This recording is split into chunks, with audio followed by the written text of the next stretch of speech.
Jeremy, the roll call, please. Kenjuk, Yes, here. Hauser, Here. Deb Jones, Here. Bachman, Yes. Boatich, Here. Campbell, Harden, Here. Murphy, Here. Stone. Okay, we have a quorum. If you would join me in the Pledge of Allegiance, please. I pledge allegiance to the flag of the United States of America and to the republic for which it stands, one nation, under God, indivisible, with liberty and justice for all. All right, and the next item on the agenda is public comment. If there's anything anybody would like to speak on that is not on today's agenda, feel free to come up. If you do have comments on things that are on the agenda, it probably would be best if you wait until that moment, but you can speak at any time. Anyone who would like to step up? Rose, is anyone online? No one's online. Thank you. Okay, then we'll move on to the next item, approval of the minutes. Commissioners have any changes that they feel are necessary? No. I make a motion to approve the minutes of the regular meeting of June 1st, 2026. Do we have a second? I'll second. Ms. Murphy, thank you. Roll call, please. Kenjuk, Yes. Hauser, Yes. Jones, Yes. Bachman, Yes. Boatich, Campbell, Harden, Yes. Murphy. Yes. Okay, motion passed. Item number 5, public hearings. The first one is going to be for 265 East Second, site plan approval for facade modifications. I believe that is the Graham. Step up and let us know what's going on.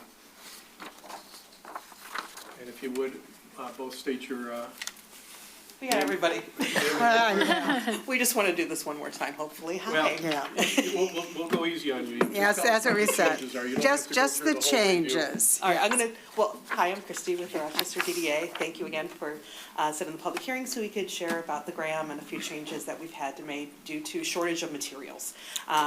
So again, Christy Chavarro with the DDA, and I turn things over to Abby. I'm Abigail with AKA Architects at 303 East 3rd Street in Rochester. So do you want to go over the few things? Of course, the main change made is the facade modification. Because of material shortages, Christy explained, we switched from metal panel on the addition portion of the building to a brick that matches the front facade of the building. So it's in a response to like the constructability, and that is on the very last page.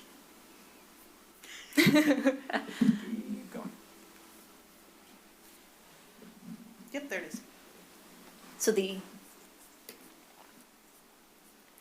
top image is the proposed brick facade, and the bottom image is what we had previously approved, the metal panel. And then other changes made include relocating the transformer, screened per ordinance with dense landscaping, and in place of the transformer is a mechanical unit, so that is screened per ordinance as well. Those are all the changes. Those are all the changes. Okay. Commissioners, any questions, any comments? Well, the comment, which I think was said before, is just every change has been better. I think Commissioner Bachman said that in the last meeting. This is Yep. improved. It's We wonderful. wholeheartedly agree. Yeah. All right. I had just one quick question. Is it a thin brick or is it a true brick? Because I noticed in the rendering, there's like that, probably like an 8-inch strip of some material that's just like a solid red. And I'm just curious, does the brick go all the way to grade, or is it something that like is floating above the foundation? Yeah, that solid red at the bottom there is like a stained red CMU block base. Okay, to Yeah. create like the brick ledge and then Correct. it's sitting on that? And then it's sitting Okay. on, so it is a true brick. It's Awesome. not a thin set, yeah. Cool, great. Lori, I apologize, I skipped over your review. Did you have anything you wanted to do? I'm fine, I'll take a break. No, the only other thing that the letter noted was that, at least in the comparison of, plans that I had, there was a change of the light fixtures, but we're not at all concerned about that. We did just want to note it. They're still compliant, and everything's fine with that change, but it did appear to be a change. Okay. Go back to commissioners. Any more questions or comments? All right. At this point, we'll open this up for public comment. It looks like it's 7:05. Anybody in the audience here have any comments they'd like to make? All right. Rose, anyone online? No one's online. All right, then we'll close the public comment at 7:06. Come back to the commissioners. You have any final questions? Otherwise, seek a motion. Absent. Support. Okay. Mr. Berdelich made the motion. Mayor Jones has seconded it. The roll call, please. Kenjuk, Yes. Hauser, Yes. Jones, Yes. Bachman, Yes. Bullitich, Yes. Campbell, Yes. Harden, Yes. Murphy. Yes. Just, Mr. Point of clarification, should we state what the motion was approved in there? Do we have to do anything beyond just motion approved? You know what I'm saying? Mr. Banda, what do you think? As presented in the finance report, maybe? Okay, yeah. If, just to expand, so we know for sure what was the motion for the minutes. Should I restate? Yeah, do you mind, No, David? not at all. Yeah. So motion to approve the changes to 265 East Second Street site plan for the facade modification. Okay, Then I'll second. thank you. Roll call again. Kenjuk, Yes. Hauser, Yes. Jones, Yes. Bachman, Yes. Bullitich, Yes. Campbell, Yes. Harden, Yes. Murphy. Yes. Thanks. Motion passes. The next item on the agenda is a request for payment in lieu of parking and a request to set a public hearing for 419 South Main. Lori, would you like to give the review, please? This one's me. Jeremy. Oh, Jeremy, my apologies. Yep, so this one is, we already set the public hearing, it is for tonight. This is Randolph Salon. They have a salon over by Target, north of town, or south of town, and they are moving into the Shea Bella spot. They were looking to increase the salon stations by 3, so that means that they need 6 more spaces. So not that big of an ask. We had the parking, David Custer, a parking officer, do a study. It says lot 3, but it is actually for the west deck on this data. And you can see that the total number of spaces in the deck is 297, and they don't really exceed over 120, I think, at all during this 2-week period of time that he took his data. So the data supports them ask for 6 spaces, and so they can add a couple more stations to the salon.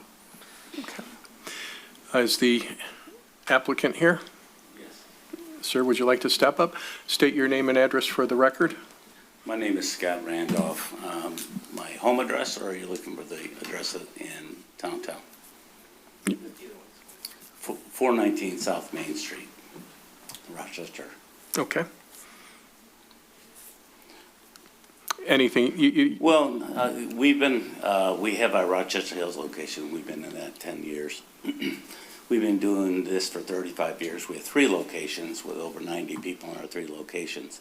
So we're bringing a long history and a well-documented salon company, top 200 in America for the last 15 years on a row straight. So we want to bring that intimacy into the downtown. When we first came down here, but unfortunately there weren't any spaces available. And the timing just ran up of, our lease ran up, and their lease ran up, and it became available. So what we're doing is some modifications to update the salon just to make it more efficient. As everybody knows today, we have to become as efficient as possible in order to cover all that overhead, and that's what our hope is, by doing today's adding a few more spaces and trying to acquire a few more parking spaces so that we can thrive in the downtown environment. Okay. Commissioners, any questions or comments? Mr. Chair, just the one. I was curious to know what mechanicals were moving and to where. The mechanicals are staying, honestly, within the same room themselves. We just took them from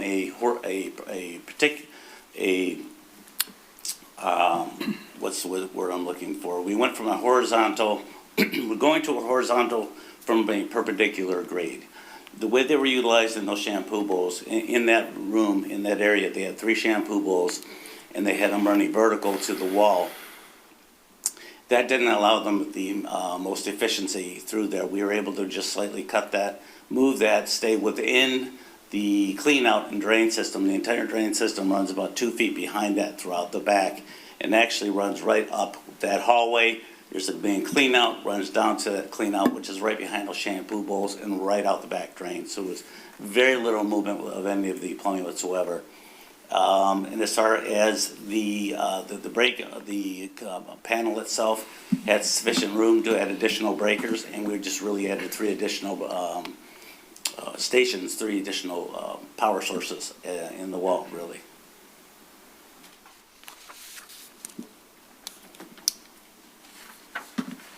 Mr. Hauser? Just turning to the parking study, I know it says Lot 3 in the packet, but this is the west deck though, correct? And looking at the numbers, there's clearly sufficient parking for the 6 spots that are being requested.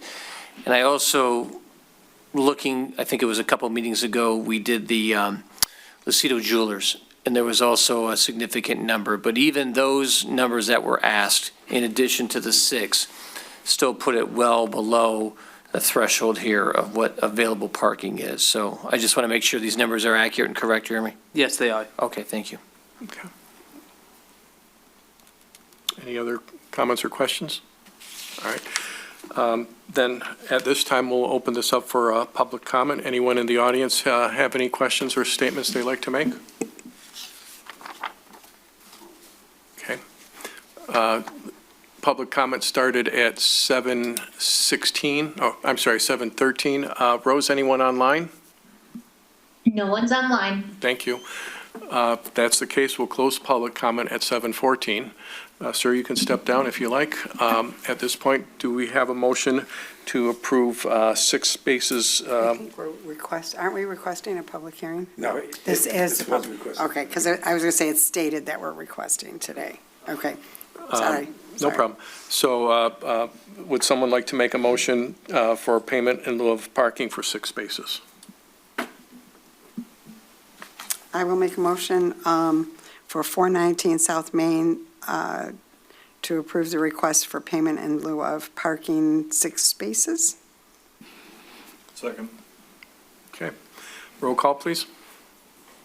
Kenjuk, Yes. Hauser, Yes. Jones, Yes. Bachman, Yes. Miletich, Yes. Campbell, Yes. Hardin, Yes. Murphy. Yes. Motion passes. Okay. We're moving right along today. Move on to item 6 on the agenda, considerations. If you have a older version of the agenda that has 113 West 3rd listed as item A, that has been struck from the agenda. So we will move to 134 South Main, site plan review for facade modification and request for public hearing. Lori, your review, please. Yes, of course. So the request for the Berlotti Family Officer 134 South Main Development is an amendment to a previously approved site plan. The Planning Commission granted site plan approval on January 5th, 2026. During the building construction period, a structural issue was discovered. I will defer to the applicant for additional details, but they did provide a letter further supporting that compared to their previous submission in April of this year, further explaining why that truly is a structural complication. But as I'm not an engineer, I'll let them speak to that in more detail.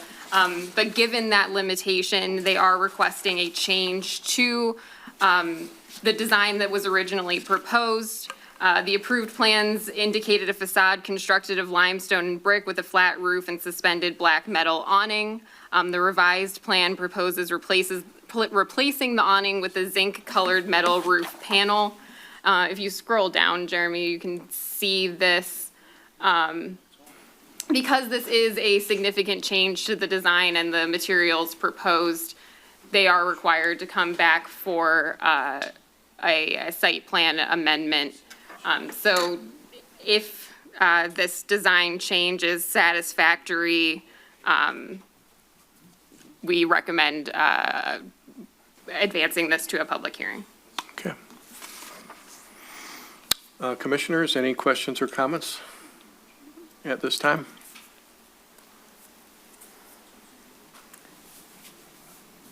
Okay. I believe I saw Mr. Brent. Are you representing or making the presentation today? Yes. Okay, state your name and address, please. Roger Barrett, 6435 Apple Orchard Lane, Rochester Hills, Michigan. As we previously saw, we took the comments from the April 7th meeting. We addressed them in two different ways. We do now have a letter from our structural engineer that talks about some of the issues with removing the plank. And then secondarily, we've provided a revised facade that hopefully addresses some of the concerns about the curved panel and the way that it looks. So pretty straightforward. You know, we're looking to move to a public hearing today. And I just want to walk through this quick PDF I put together to show in more detail kind of where the structural issues are, because sometimes they're not as obvious as they might look. So everyone's familiar with the old facade of the building. This condition was covered by that roof. We didn't expect the cantilever. We thought this would be a flush condition, which led us to our original design. It was only after we uncovered through demolition and the full purchase of the building that we discovered the plank issue. So primarily, we have this steel beam that cantilevers and holds the first plank and the second plank. And the first plank ties directly into this narrow vertical wall, which is supporting it laterally and from wind loads. But actually, this second plank is the one that's a little bit of a bigger problem. And as you can see, it overhangs 6 to 8 inches over the CMU. So basically, it's straddling the CMU wall. So I did a quick diagram of the building for clarity of the structure. So you can see the two planks. This one is kind of splitting the difference over the CMU wall. Again, just a different view of it. So this is showing removing the first plank, which we believe there's a pocket in this wall. And again, without doing the full demo, we wouldn't know for sure, but we're pretty sure that this is supporting and stabilizing this narrow wing wall, which we believe is only through wall brick. It's not even CMU behind this portion of the wall. As we move down and we remove the second plank, you can see where the issue really comes into play. This is the front facade wall, the CMU wall. The second plank is the one that was spanning both sides of it. If we remove that plank, we literally create a hole in the roof of the building with no good way of re-infilling that and supporting this wall and supporting that wall. So what happened is, through our review with the structural engineer, it became clear that all of these modifications, all of these changes were extremely prohibitive from a structural standpoint with the integrity of the building and the envelope. It would lose its weather tightness, and then also cost prohibitive, which led us, well, here, let me just show you this. So this is a section through it, and then you can see with the two planks removed, we literally are daylighting the building with removing the actual roof structure. So this is just another view of that pocket with the two planks removed. So this wall, this opening, and this wall all become unstable, removing the two And we'd have to figure out ways structurally to tie this wall back in, how to weather tight the roof again, and how to stabilize this wall to get the achieved facade look we initially had prior to uncovering this. So we've come back with a modified facade. We understood there was some issue with the curved version that we had. Although we do think it's appropriate and we still do like it, when we would like to keep it. We're okay with going to a flat angular roof. That modification is something that's achievable and we think looks really good and appropriate for the site. And I think the other thing is you need to take the context of the building as a whole. Right now, and I'm sure you guys have all driven by it, you can see the new windows are in, the larger openings. We haven't even started the site work on it. There's going to be a lot of great landscaping. We've got the portico going in. So this roof structure is only about 10%. I understand it's the Main Street facade. But at the end of the day, it's not the whole project. It's only a portion of the project. So this is the curved version and then the straight version. As far as the site plan itself, we do meet all the ordinances. Nothing has changed from the original one that was approved other than this redesigned awning because of the structural issue we discovered. So that's it in a nutshell, and I'm happy to take questions or answer anything you have.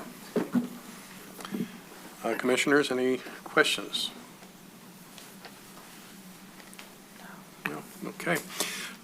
Thank you for the explanation. Sure. Understand it quite a bit. If that's the case, then I think we should probably make a motion to approve the facade modification for 134 South Main and move on to a public hearing. Someone make the motion. Mr. Hauser? I will make a motion to approve the amended site plan, the proposed changes, and set this for public hearing at the next available agenda meeting. And do we have a second, please? Second. Mr. Berdelich? Okay. Roll call? Kenjuk, Yes? Hauser, Yes. Jones, Yes. Bachman, Yes. Berlitich, Yes. Campbell, Yes. Hardin, Yes. Murphy. Yes.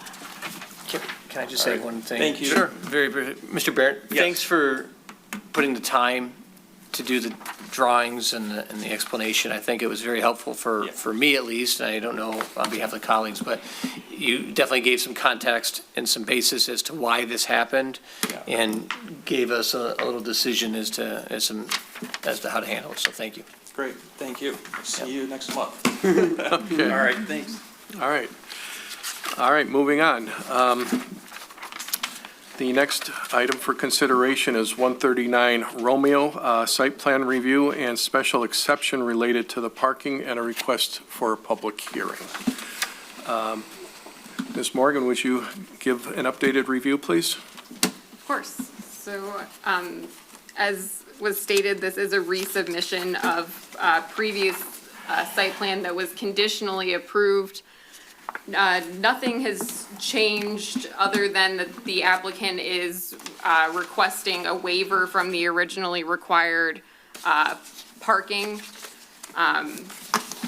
Previously, and I may ask Jeremy to step in just to help me with a little bit of the history of what exactly was requested and how things followed out, but they are short of the required parking, and instead of, they were not granted the variance to receive the parking that was required completely, if you want to Yeah, I provide those can details. jump in. So they had to go to the ZBA, and they did not request parking reduction because ZBA cannot do that. They needed to secure parking from an off-site source. There's a building to the west of them that shared a driveway, and they had extra parking, but they only had 2 spaces, and they needed 3 spaces. So you're allowed to look off your site within 250 feet of your site to ask for parking of another parking lot, as long as they have enough to do it. At the end of the day, you need to have an easement of land to be able to tie that parking up indefinitely. It can't just be a handshake agreement. And they were unable to secure one of the spaces. So in section 2402-9 of the zoning ordinance, the planning commission is allowed to reduce the number of spaces required by the parking calculation if they have a deficiency in like land, if it's a really funky site, if they feel like they don't need all the spaces based on the use and the traffic flow. So it lists out a couple different reasons why, and I think Lori actually put the language in. So these are the reasons why. Yeah. So that's kind of the history of that and why they're back here. I do want to remind you all that you did use this provision for the, not the cleaners, but the old mechanic shop right next door, 120 South Main. That was, Vidya had cited this exact provision for that one. Thank you for providing that context, since Yep. I wasn't here for the previous discussion.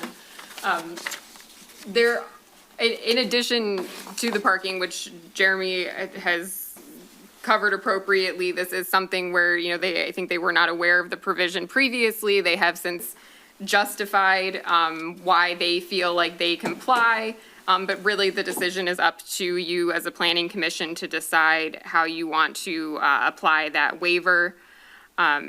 There are still some additional questions that have not been addressed because other,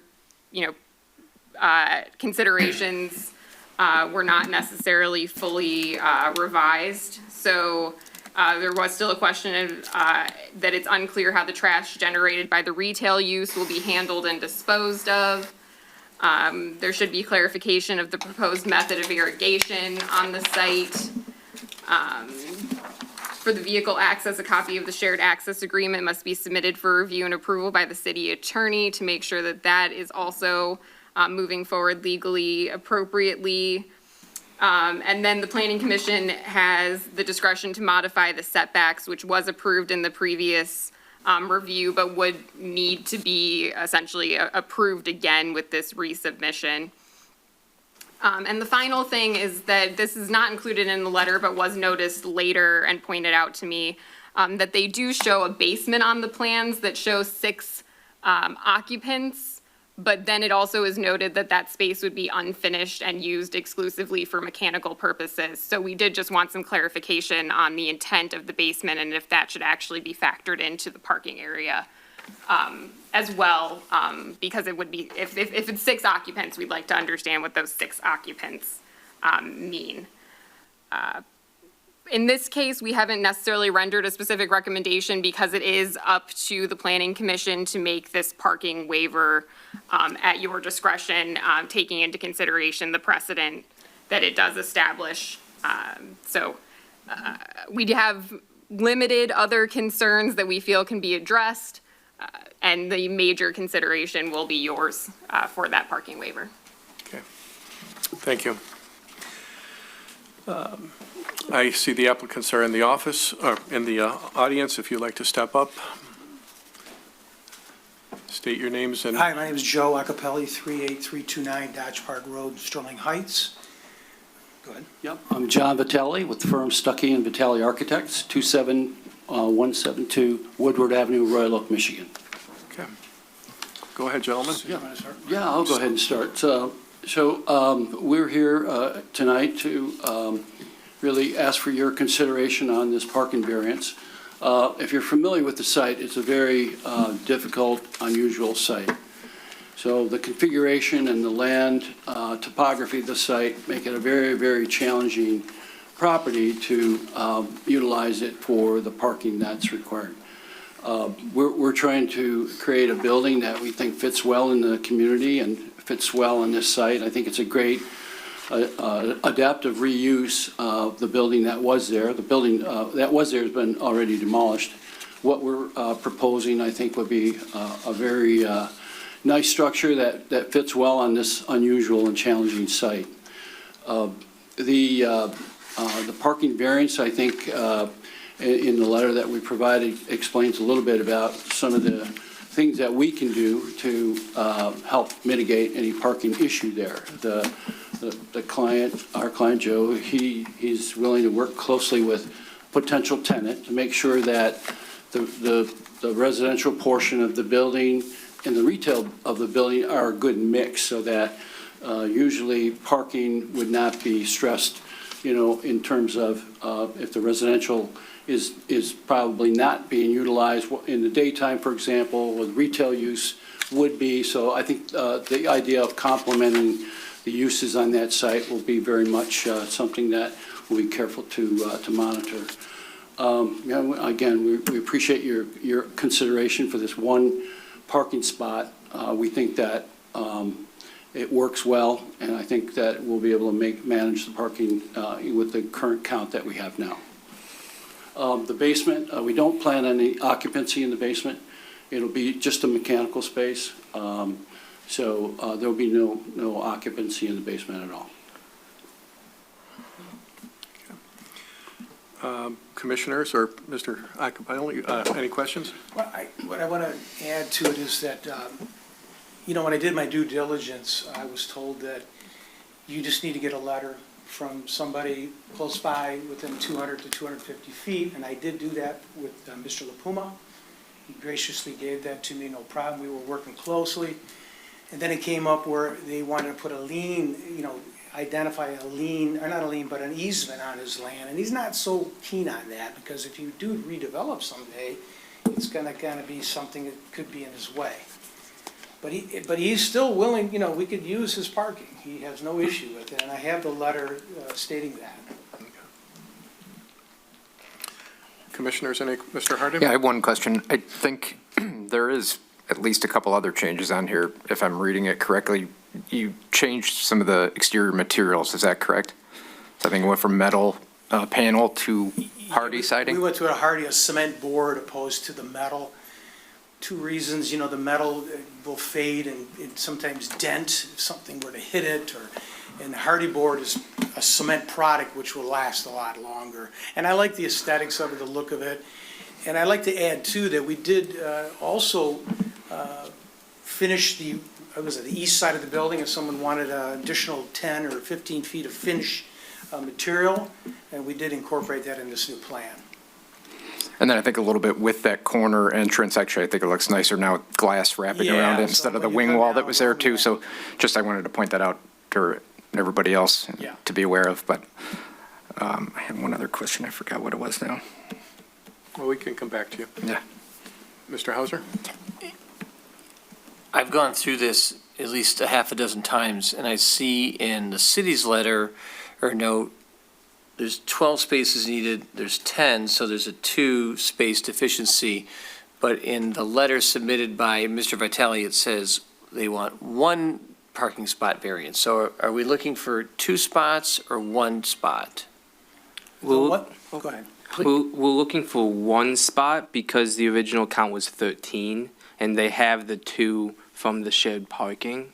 Okay. So I think that's the So correct just to answer. be very clear. Yeah. What we're being asked to do today is allow them to waive one of the parking spot requests. So it's just a singular spot. Singular Okay, spot. thank you. Mayor Jones? Just building on that. So the 2, just to bear with me, the 2 that are the 2 that you'd be getting from Mr. LaPuma. No, 1 was supposed to be from Mr. LaPuma, and 2 from Mr. Lombardo. And that is And we already already have been that approved. recorded, and that's. And how is that approved? I'm just curious. So previously, they were doing a contingent approval on getting those 2 easements or those 2 letters legally all finished. The one with Mr. LaPuma fell through, but they still maintained the 2 with Mr. Lombardo, who they have the shared parking aisle with. So it looks like it could be either one's parking lot. But because that was already recorded, they didn't meet the approval contingency of getting 3, so they needed to come back to ask for that.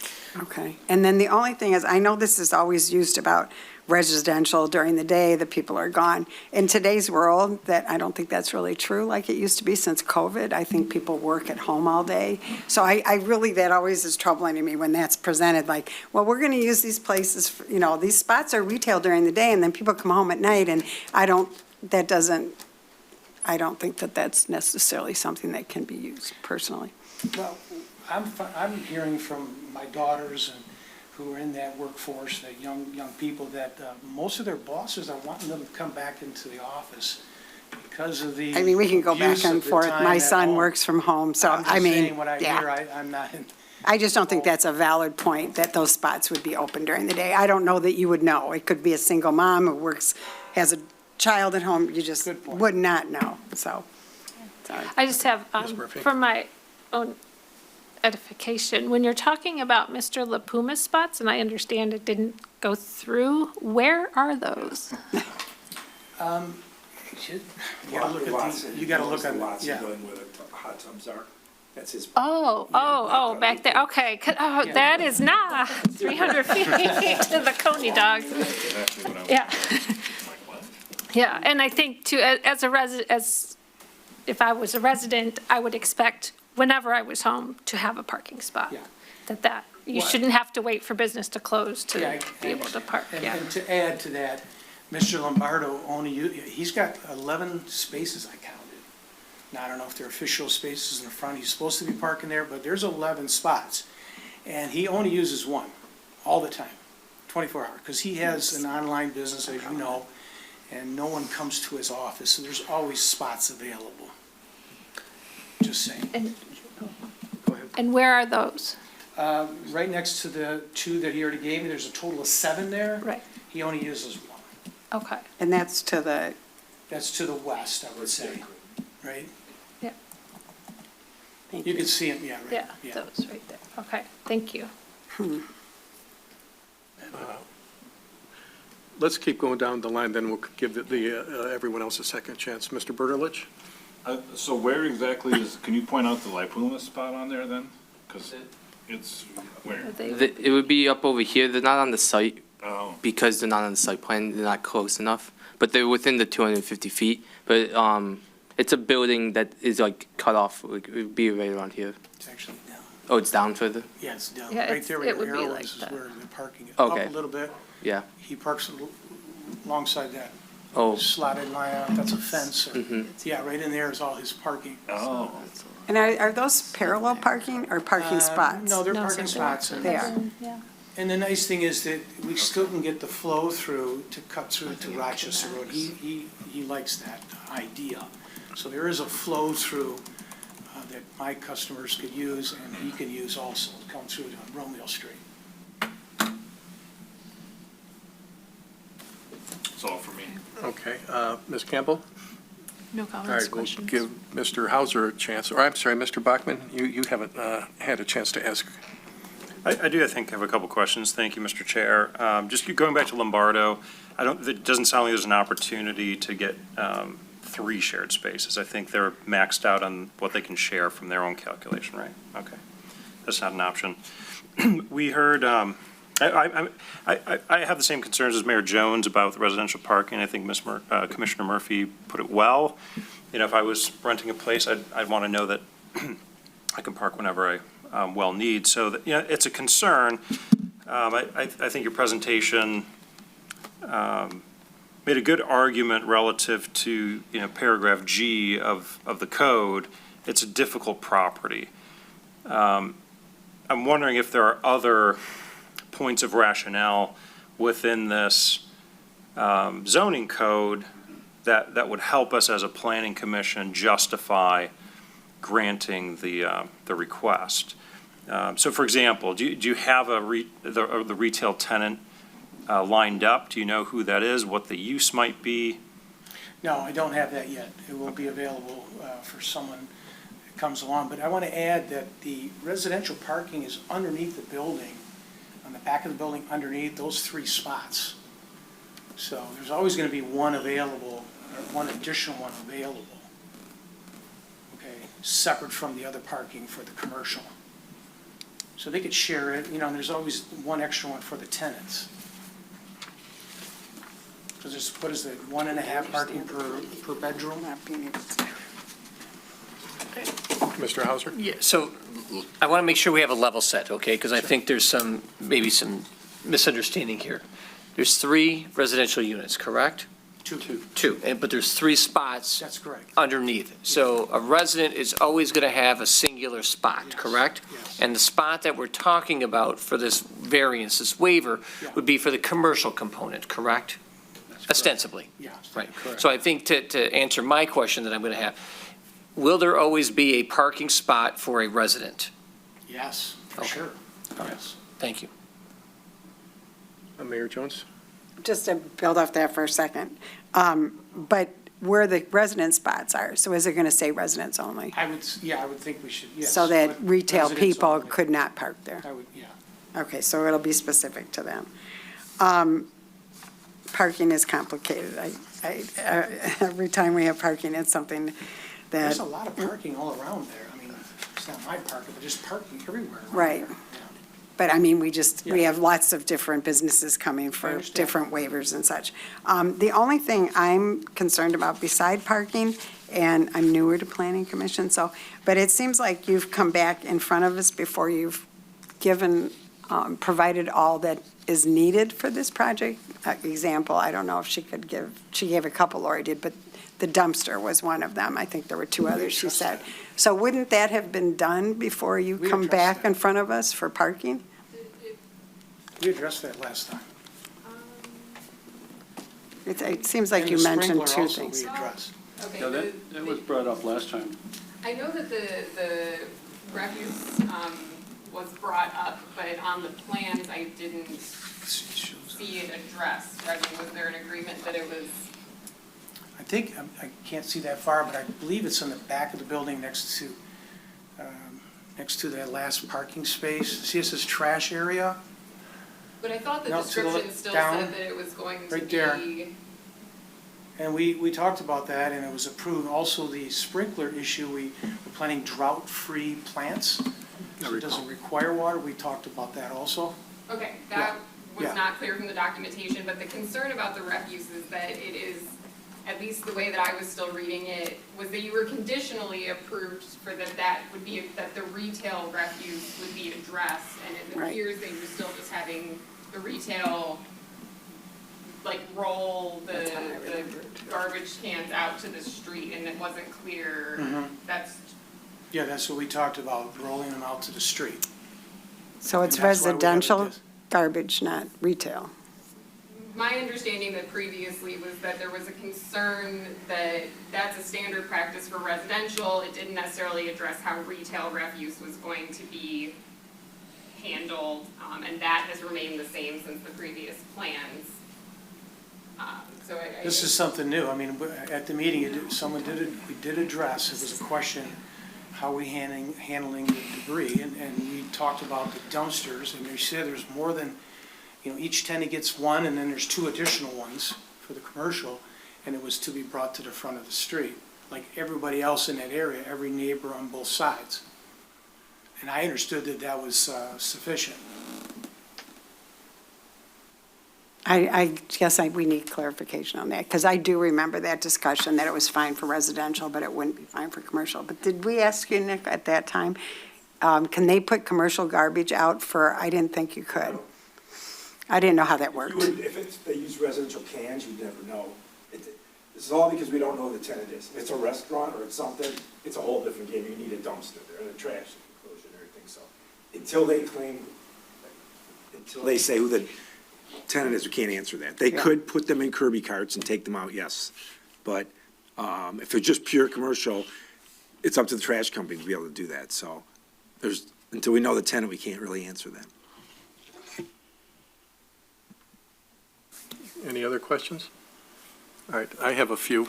Oh, I'm sorry, I don't mean to keep going back on this, I just want to make sure. So you have an agreement with Mr. LaPuma, the property owner of Watson's, correct? A verbal agreement? No, we have a signed agreement. You have a signed agreement. The issue is whether or not it's recorded in the form of an easement, correct? Right. We're not willing to do that. Actually, that signed letter was presented. Right.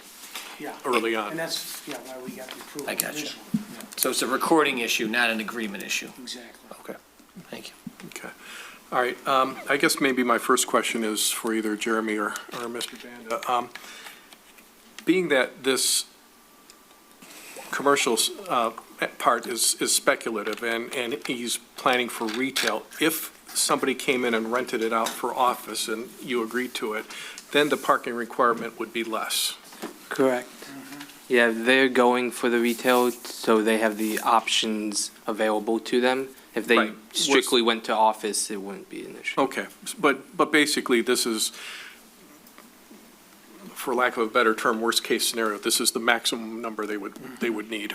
Okay. Now,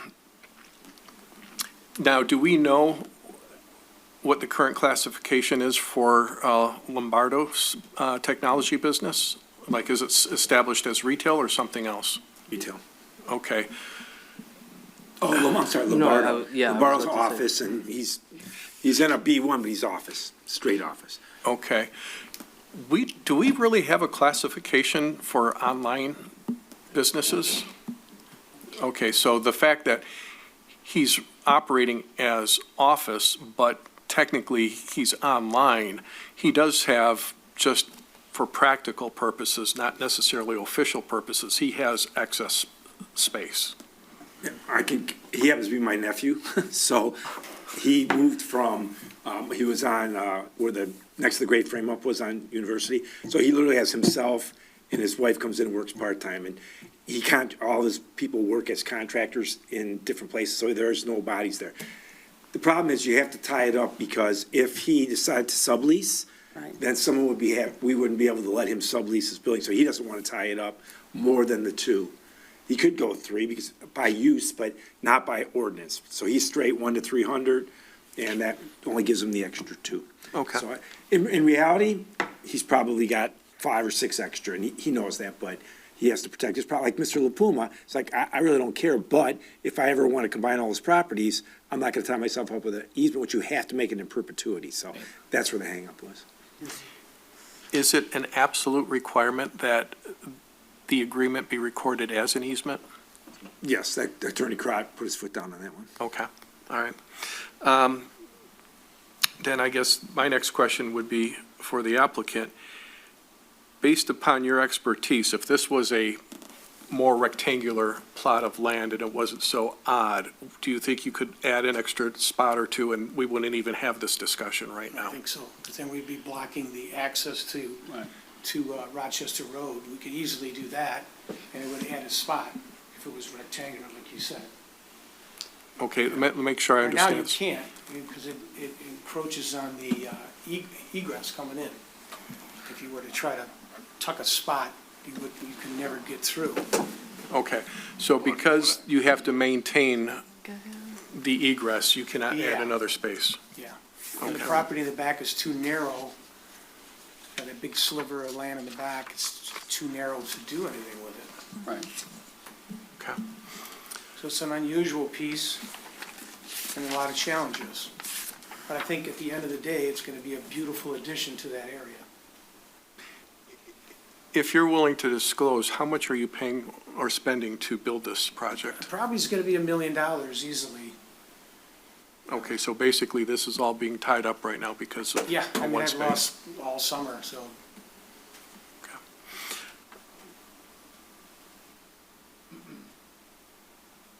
I have one other question that's not related. That there was some discussion, this was before, about the screen, that there was like a fence for the neighbors. And were you doing Oh, yeah, we were anything with doing- that? Yeah, we did that on the last meeting also. We're replacing. You are? Repairing the retaining wall that he has there now, yes. By Is all that, means. is that noted in your notes? It was not included in my notes, but if that is, I mean. Yeah, we for- will have to do that because there'll be a grade change anyways, so we'll have to. Because it really looks like it's Oh, we're not not in. going to leave that like. Okay, good, No, good. no, no. It doesn't look, it would. You don't put $1 great. million building and then leave a rickety, no, we're not going to do that. Okay. So then, just to be clear, the conditions listed at the top, several of them have been addressed. So if you're concerned about that, the irrigation, the waste has been addressed as best it can be, and then the retaining wall, so that does remove 3 of the 8. And the others have been noted and will be taken care of as soon as they can be. I have one more here. The parking and access agreement that was recorded, that's between yourself and a James Cresswell Trust. I take it they are the owners of the property. The line contractor owner, yeah. Okay, Lombardo's Well, just a Lombardo tenant. also signed on it too. There's 2 signatures on 2 Okay. different easements. Yeah. All right, but the actual property owner is the trust and not Yeah. Lombardo, Yeah, and he's paying he's a not line tied to the trust, I take it. All right. Just looking to set a public hearing. Yeah, That's what that's we're what I was doing gonna say. We're just Yeah. having a public hearing, but we had a good question. All right. Any other questions? 2 more, maybe for Mr. Banda. Number 1, why would this not go before zoning? Would they not seek a variance from zoning? It did. You couldn't prove a hardship for a zoning parking waiver, make a smaller building, that's gonna be their answer, so. It's we got the other waiver that we needed, the front setback, remember we couldn't park in the front setback? Right. That was granted because it was for ADA compliance, because we couldn't get the right grade to come from the back to the front. But as far as a parking space, it's a self-created hardship, they wouldn't grant that. Okay. And the second question is let's say we set this for public hearing, and let's say it's approved, does it go to city council? Doesn't, so it stops there. Okay, that's all, yeah, thanks. And so you're just, this Send is that strictly pub- just to get to the next level of public Yep. hearing. I guess then, if there's no further questions, I would like to make a motion to set a public hearing for 139 Romeo for a special exception related to 1 parking spot. Is that good? and we need to include the site plan approval with the conditions specified plus, With what we talked about, those And- changes, okay. and use of the basement, a statement on the use of the basement. Okay, so I'll just add on to that. Also with the site plan review and the use of the basement. Second. Very good. Okay. Get all that? Roll call, please. Kendrick, Yes. Hauser, Yes. Jones, Yes, Bachman, Yes. Berlitich, Yes. Campbell, Yes. Harden, Yes. Murphy. Yes. thank you for answering all our Thank you very much. questions. Appreciate it. Thank you. Thank you. Okay, next item is consideration for 530 Pine Street, site plan review and request to set public hearing. Ms. Morgan, your review, please. Of course, so this is the preliminary review and request for public hearing at 530 Pine. This is a slightly unique site plan review, given that it is looking for approval of a parking monitoring system and the associated traffic islands that will need to be put into place. It was requested for this to have site plan review in front of the planning commission because of the age of the existing site plan review on record. Also, there will be the installation of the parking islands as well as the loss of a couple of parking spaces based on the plans. So this was submitted by Atala Development Co. and Associates for the installation of a paid parking camera system and the associated construction of parking lot islands at 530 Pine. Site is located in the east side of Pine Street near Rochester Municipal Park, and according to the survey provided, is comprised of 3 separate lots. Zoning on the site includes O1 Limited Office, B1 General Business, and Central Business District, which can be seen in the portion included below. The subject site is currently occupied by several different uses. However, only the parking areas will be impacted by the proposed improvements, and the proposed improvements would also impact entrances to the parking lots along Pine Street, West University Drive, and South Rochester Road. Parking islands containing the proposed camera poles are proposed at each entrance and would not block access or traffic flow.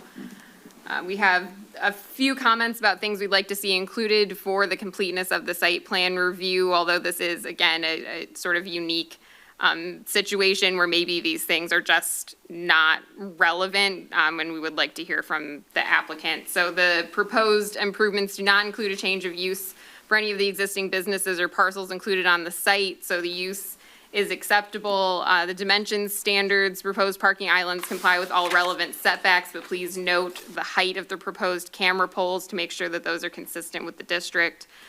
It appears that 6 parking spaces will be lost from the bank of parking near the north access point off of Pine Street. Please provide parking calculations to confirm that sufficient parking will still be provided for adjacent uses, although it is generally assumed that it will be okay.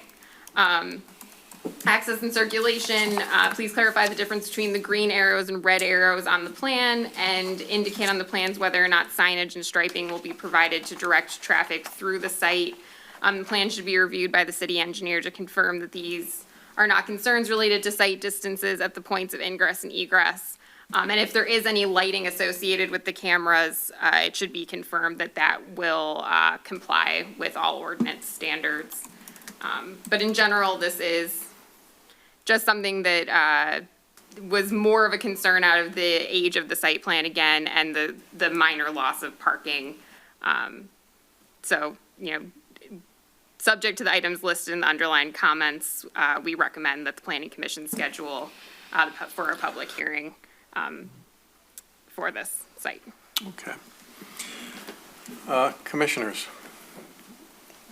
Questions, comments? I'm going to wait until, yeah. All right. Then I see that the applicants are here in the audience. If you'd like to step up and tell us what you're proposing and. Commissioners, good evening. It's a pleasure to be here today. We are eagerly anticipating addressing all the concerns that we addressed earlier today. Excuse me, before you go on, name and. Dr. Pierre Atala, 543 North Main Street. Thank you. Appreciate it, thank you. So why are we here? This project started in September of last year where we came before Planning Commission. And like I mentioned, I want to give a brief overview of just the history and the context of what we're trying to do, and specifically what we would like to achieve tonight. So first and foremost, it's important to us, I'm not sure if you're all aware, but there is currently a stop work order that has been put in place. Our request this evening is a removal of the stop work order.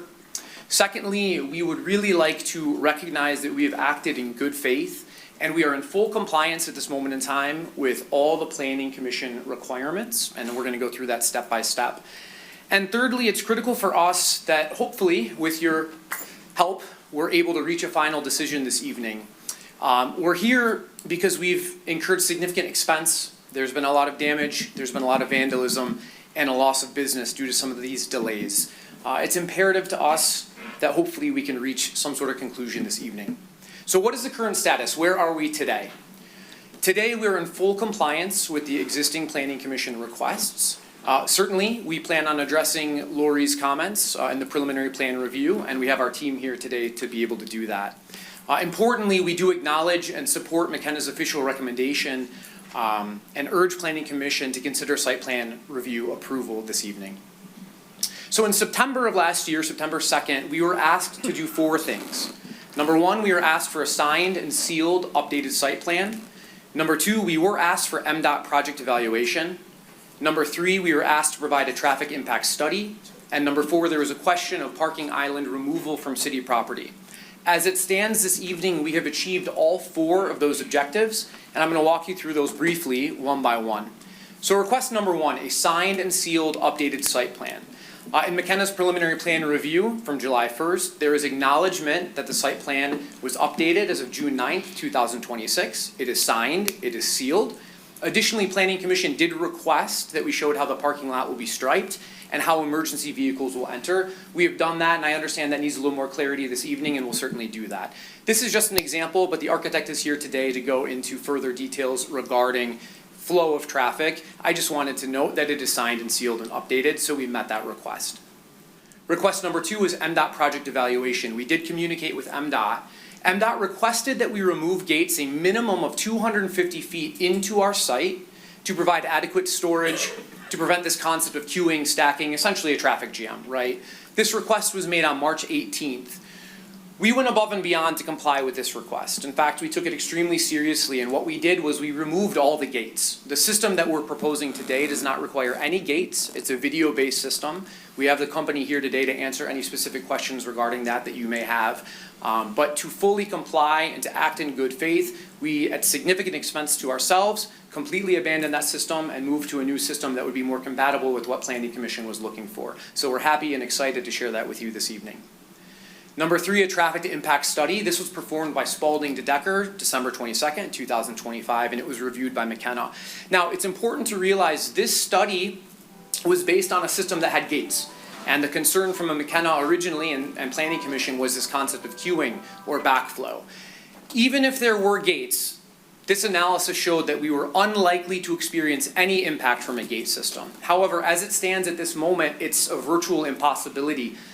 These transactions of a vehicle entering the parking lot will happen in a matter of seconds. So queuing is no longer a possibility, and we'll describe that further this evening.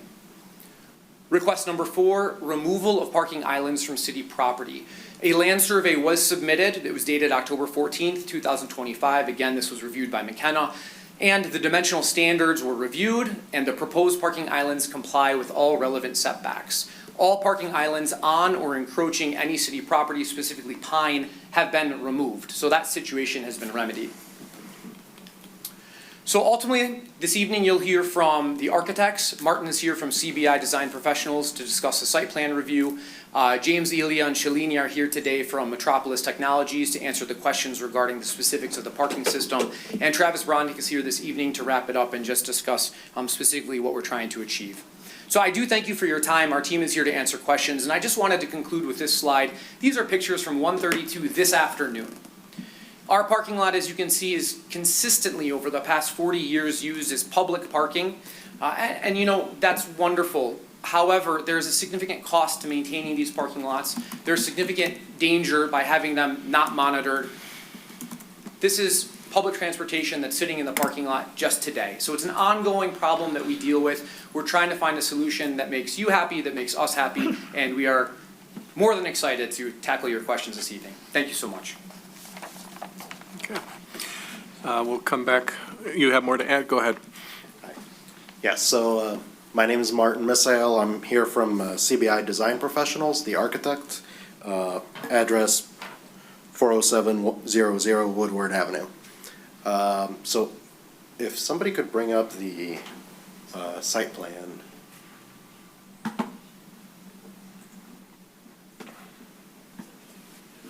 Okay, perfect. So I'm going to address a couple of the review comments. Some of them were got into specifics that I trust will be provided by Metropolis, but I will answer a couple of the comments. One being what's the green and what's the red. So as indicated on the site plan, so the green is car and van access, like just regular traffic, and the red is emergency vehicle, in addition to regular car and van access. So cars can also drive that way, but this is the recommended route for emergency vehicles. That's what's demarcated. The other question that came up was the loss of parking spots. So correct me if I'm wrong, I believe those are the spots in question? Mm-hmm. Okay, so they were just removed here to allow a more fluid flow.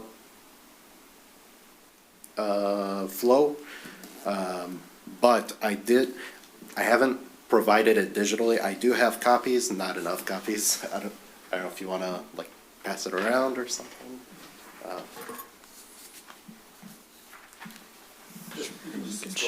Okay, so running some parking calculations for just that lot, 530 Pine Street.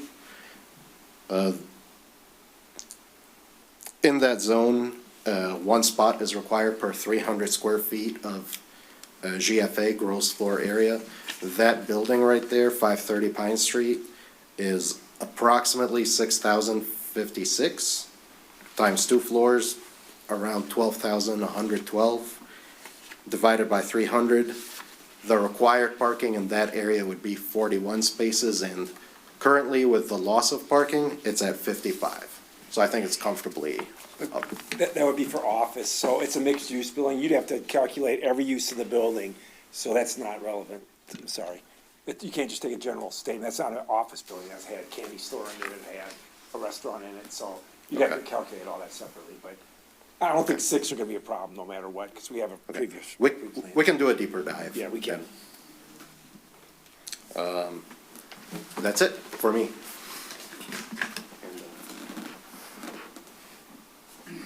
Pierre Atala, Rochester River Square.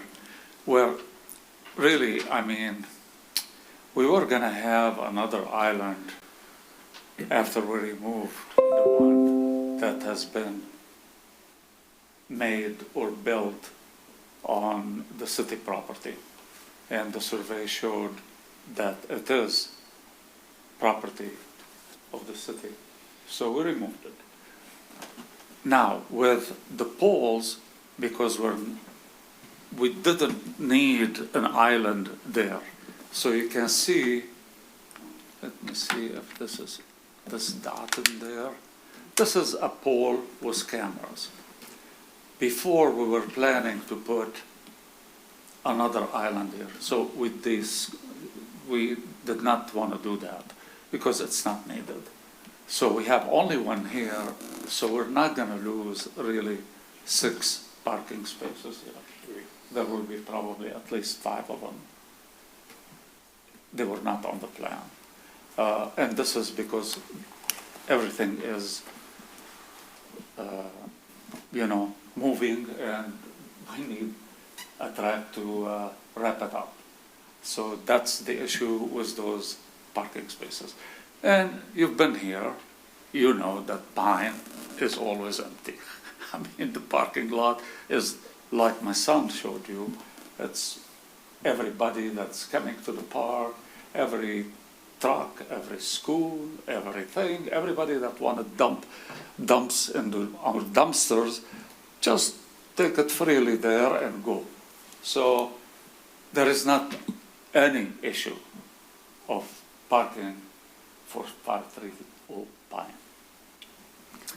Now I think Metropolis will let us know about what we replaced the gates with. Commissioners, Madam Mayor, pleasure to meet everyone, and thank you for the opportunity to speak about Metropolis and what we do.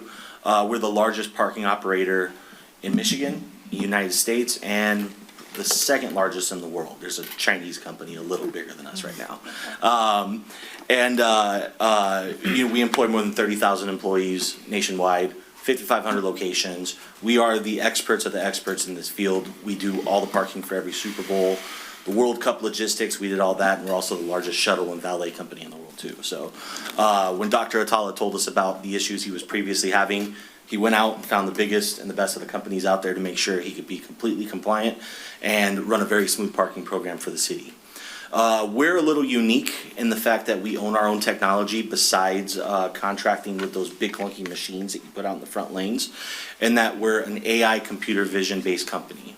Fancy word, what does that mean? We're LPR, if you've ever heard of that, license plate reader technology. So in lieu of those big machines that have paper and require 480 volts of electricity and all that stuff, we opt for a little pole and that we attach a camera to, and it's all post-entry capture. So you don't have to worry about any sort of lines or anything like that. Your session doesn't even start until you actually pull into the facility, and it's all time-stamped based on when you pull out of the facility. So we don't have to worry about, December nights or anything like that. When it gets very busy, people will be able to flow, go directly to their parking spaces, and their session will start once they get into their stall. Outside of that, we do have alternative systems that are even easier, that don't require any sort of installation or anything like that. It's all mobile, but we're more than happy to answer any sort of questions that you guys may or may not have on the technology and what it looks like. I do have a presentation that I brought for everyone, and I do apologize, I didn't know I was supposed to give that to you. But I do have a presentation that talks a little bit more about the technology in regards to specs and stuff like that too, if you had specific spec questions. Oh, sure.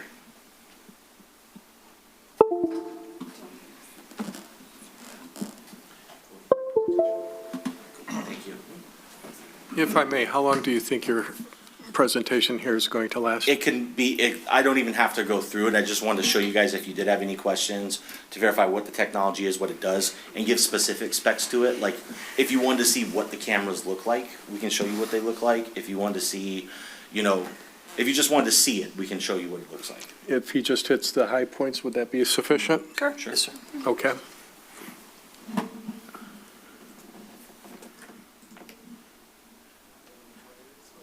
It's going to be,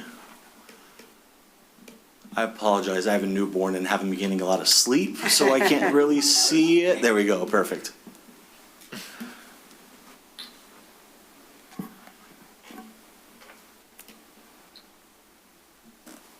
All right, and how to circumvent this? Good question.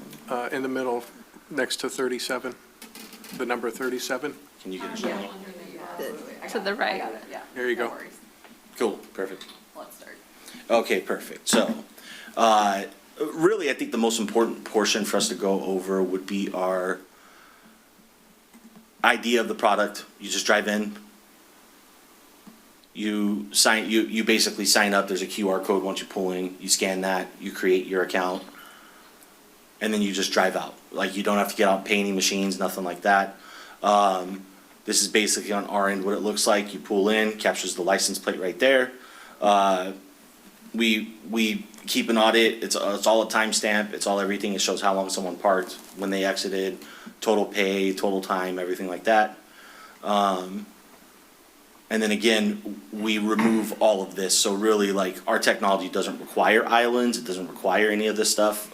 Since it's there and existing, we don't mind building on top of it. That way, it doesn't really hurt the, what's the way to put it? Like, beautification or aesthetics of the property.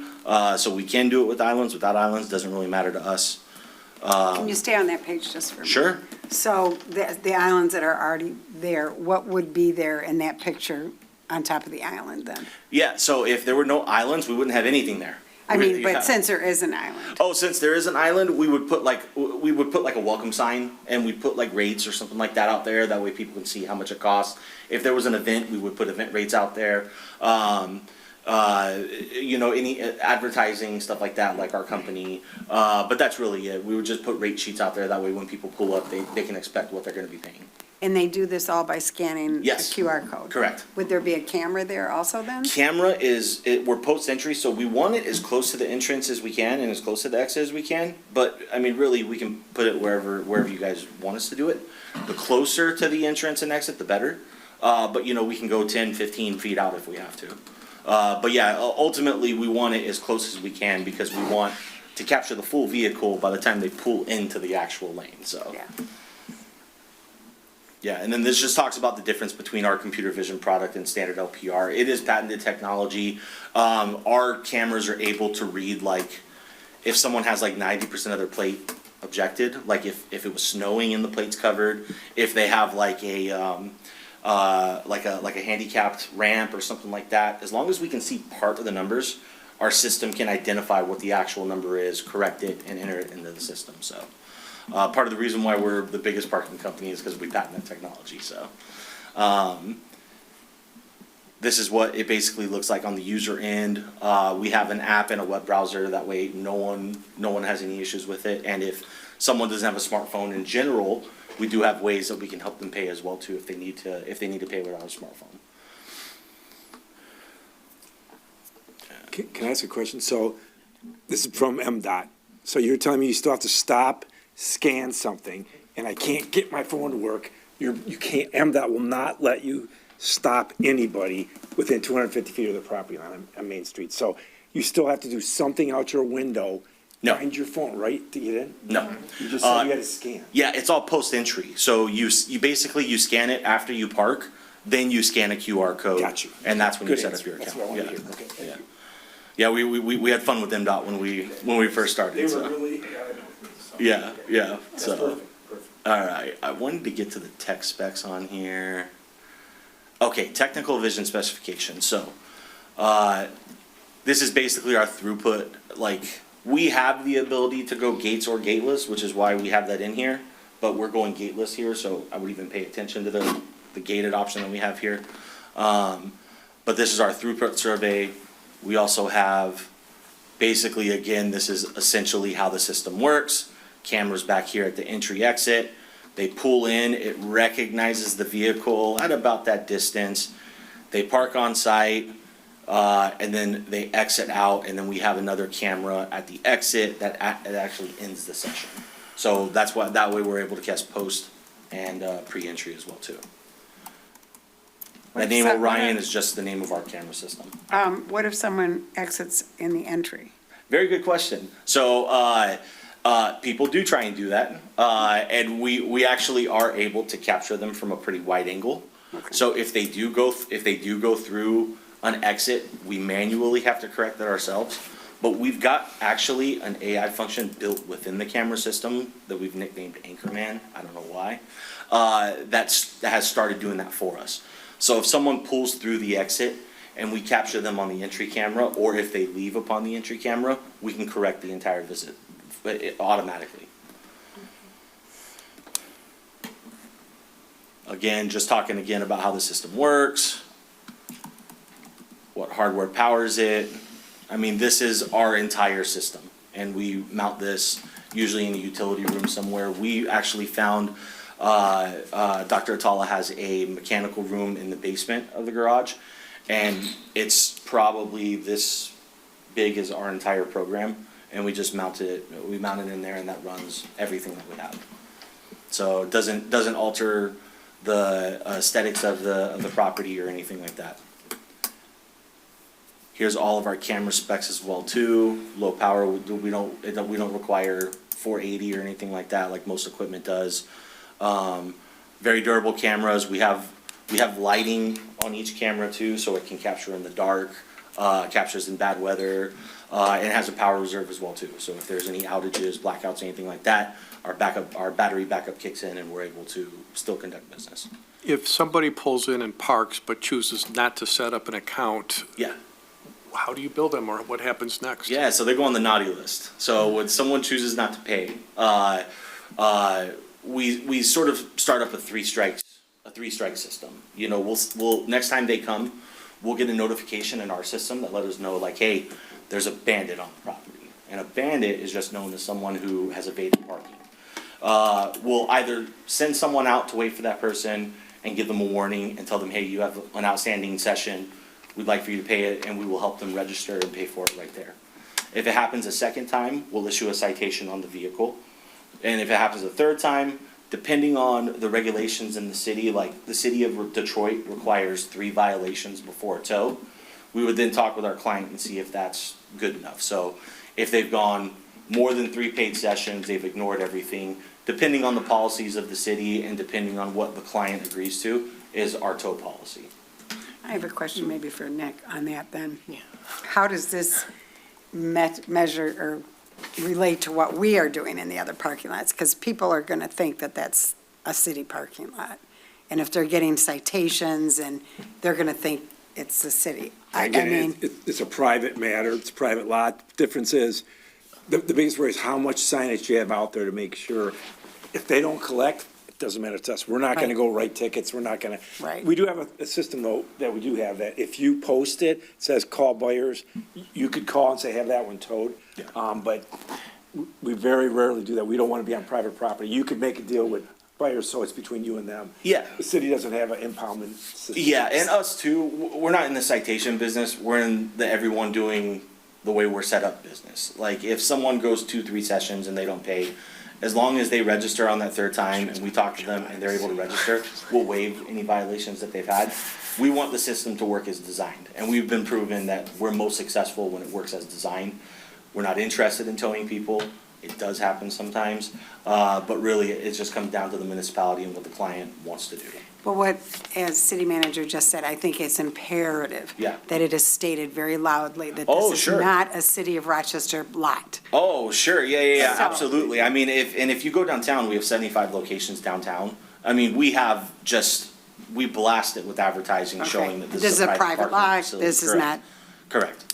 If I could add something Sure. here. My name is Shalini. It's nice to meet you all. Thank you for your time today. None of our citations or parking violations that we issue in any way resemble city-issued citations. They are completely separate. We will have directional signage on the lot, and we will have signage that shows that this is a Metropolis-run lot. We do want our consumers to recognize that this is our brand that's running this as well. We have, how many subscribers do we have? And we crossed 1 million in Michigan about 2 months ago. So Right. we do have 1 million users currently. There's I think it's 78% chance that if someone pulls into our parking facilities in the state of Michigan, that they've already signed up in one form or the other. Yes.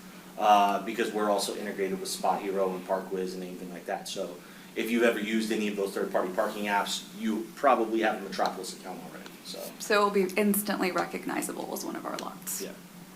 thank you. Is there a picture of what the cameras look like? How Oh. high? You said you had something. You're too fast for me. Sorry. Here we go, this is what they look like. So this is it, these are our whole camera systems, and this pole right here are the poles that we want to put at the entries and mount our cameras to them. I don't know why they're exactly these poles, these handle the weather the best, but these are the ones that we use that are pretty much, if a tornado hits, they're not gonna fall over, so. So would those be, is it okay that I'm just asking questions without being called on? Okay. And will they be at, because I think there's 1, 2, 3, 4 locations? So Correct. each location Each will location, have, correct. will have one of those poles with a camera on it. Correct. Two per location, right? One in, one out. One in and one out. Is that right? We could, depending on where we're allowed to place them, because I know there's been a lot of issues on where the property line is and everything like that. We do have some that are like sort of Ts, where we can put one pole and we can put like a T-bar across it, and we can put one at entry and exit. And so we could get away with one, but just depending on where we place them, we might have to put one at each entry and one at each exit. And then one other question, and I think there's probably other council or commissioners.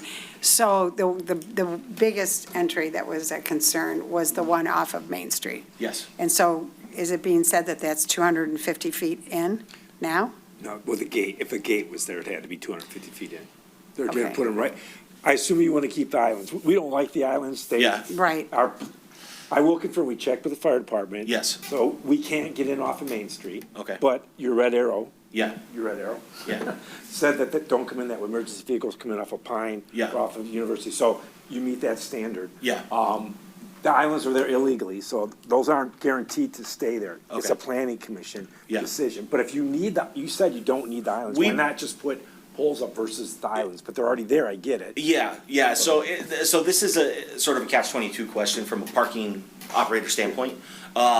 We don't need them for the equipment. We can get rid of them and operate 100% efficiently, no issue. But from an old-school operator standpoint, I tend to enjoy islands because it's a better source of traffic control, and that is a highly congested, dense area. One thing that is like, especially, I mean, I've been able to come down to Rochester quite a few times and absolutely love coming to the city. But I always come when there's events, and it's always very busy. And islands are a really good way of making sure people are paying attention to the road, making sure people are going in and out properly. That's true. And so just from a safety standpoint, we would prefer that they stay there, but we don't have a dog in the fight. However you want us to operate it. If I may, that's a legit concern, especially with their double wide and a pole in the middle might be more dangerous. So I could understand that. Yeah. Can I jump in for just a second here? And I appreciate everything that you've said so far. It's been very well done.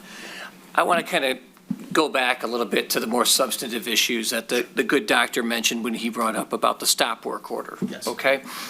I want the record to be incredibly clear that that stop work order was issued because the property owner unilaterally went ahead and made modifications to the property without coming before the planning commission first.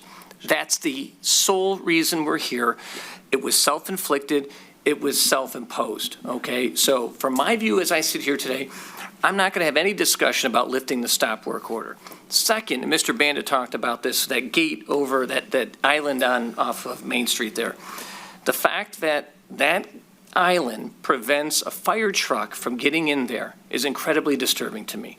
If there's a fire at a building along Main Street there, I understand the fire truck is going to have to come all the way through here, through Pine, all the way around.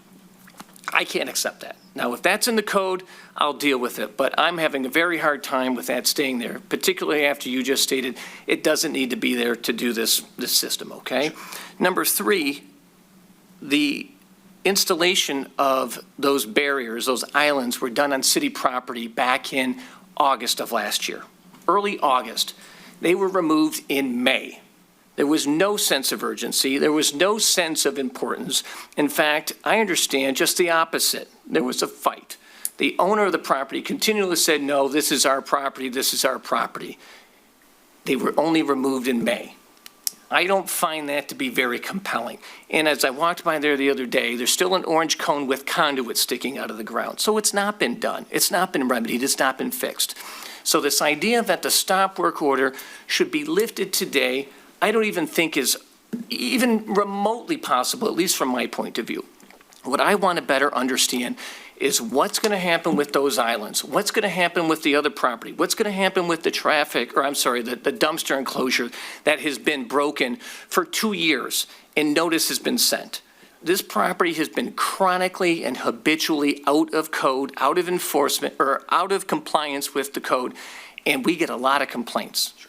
An enormous amount of complaints. Now, I'll give the good doctor credit. He's put some mulch in there. He's fixed up the landscaping. He's done some things, but we're a long way to go. And that stop work order, at least from my perspective as I sit here today, sir, is not even up for consideration. Sure. So I wanted to set your expectation clear, just from my point of view, before we continue to talk. I want to know, what is the property going to do to get into compliance with what's outstanding, and then present something tangible and presentable in the site plan that addresses those concerns that I brought up. And I didn't mean to jump on you, but I wanted to make it very clear, and you're doing a fine job, but I wanted to make it very clear my point of view and the property owner's point of view of what the outcome of today is, at least for, as I sit here. Sure. Okay? So for that, I definitely have to let Dr. Atala speak on that. I can say, at least from like a maintenance and code and everything like that standpoint, we're not just providing the equipment, we are managing the parking as well too, and that does include maintenance on the property and everything like that. I would challenge you, the next time you go to downtown Detroit, drive by our locations compared to any other operator's locations and just see how we keep our properties. So we want to make sure, and the numbers show it too. The nicer the property, the more likely you're going to drive revenue. So we take a lot of pride in making sure our properties have the best landscaping, there's no potholes, there's no cracks, and it's very welcoming for people to come in. So at least on that aspect, you have my assurance that as far as maintenance goes, we're going to keep it top-notch, imperative, and whatever your standard is, trust me, my standard for my guys is much higher, so. But you're just controlling the parking lot. Correct. You're not controlling the building, the exterior, the lighting, the landscaping, anything like that. You're just strictly the parking lot. Correct, I'm just giving you my assurance on the parking. I can't promise anything else for the building, but just on the parking, you have my word on that. so. Okay, thanks, appreciate it. I want to, No, go ahead. go ahead with your question first. okay. Yeah, I ask have- him first before I jump Oh, yeah. in. I want to circle back to something. Okay, I have two, and one may not be for you. But it was brought up about vandalism Yes. in the area. And are your cameras looking at other things? Yeah, great question. So we don't do surveillance. It's simply just, our cameras activate when a vehicle is present. So it's detected upon vehicles. But we are able, if someone pulled into the property and we captured a plate, we are able to track down that person's data. So if someone pulled into the property and committed a crime, we're able to retrieve that data and show like, hey, this person came in at this time. Here's a picture of their vehicle. Here's everything that we have, and we're able to see upon the exits and stuff like that. So Related. yeah, To whom is the license plate information shared?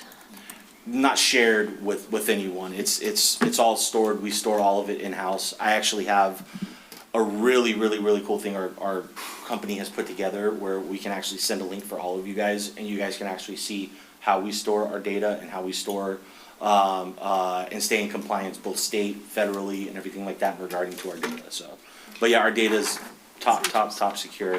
No one has access to it. Right, And just to add on to that, you know, we, because we process transactions, we are PCI DSS compliant 4.0, which means that we have met the highest rigorous standards for processing payments and keeping confidential information like license plates and credit card information highly secure and safe from any threats of hacks or anything like that. So nothing is shared. Everything is very secure. Thank you. And then I don't know if you know the answer, somebody else might, but for the employees that work in that area, is there a plan? Like, are they just going to be paying commercial rates to go to work? Or? Yeah, so very good question. It all really just depends on what Dr. Atala decides that he wants to do. I mean, we are the management company. We do make recommendations. Like, hey, you know, if you're going to have someone pay, and it really does depend on the property as well too. So like for a property like this, it's pretty chaotic. Like after 3 o'clock, that place fills up pretty quick. It's very hard for residents and tenants and stuff like that to find parking because a lot of people have opted to park there versus the nice structure that the city provides for a cheap rate across the street. So if you do want to restore order, you typically do want to charge, but ultimately it comes down to what our client wants to do. If he wants tenants and residents and everyone to charge, we're going to charge. And if he doesn't want to do it, then we won't charge them.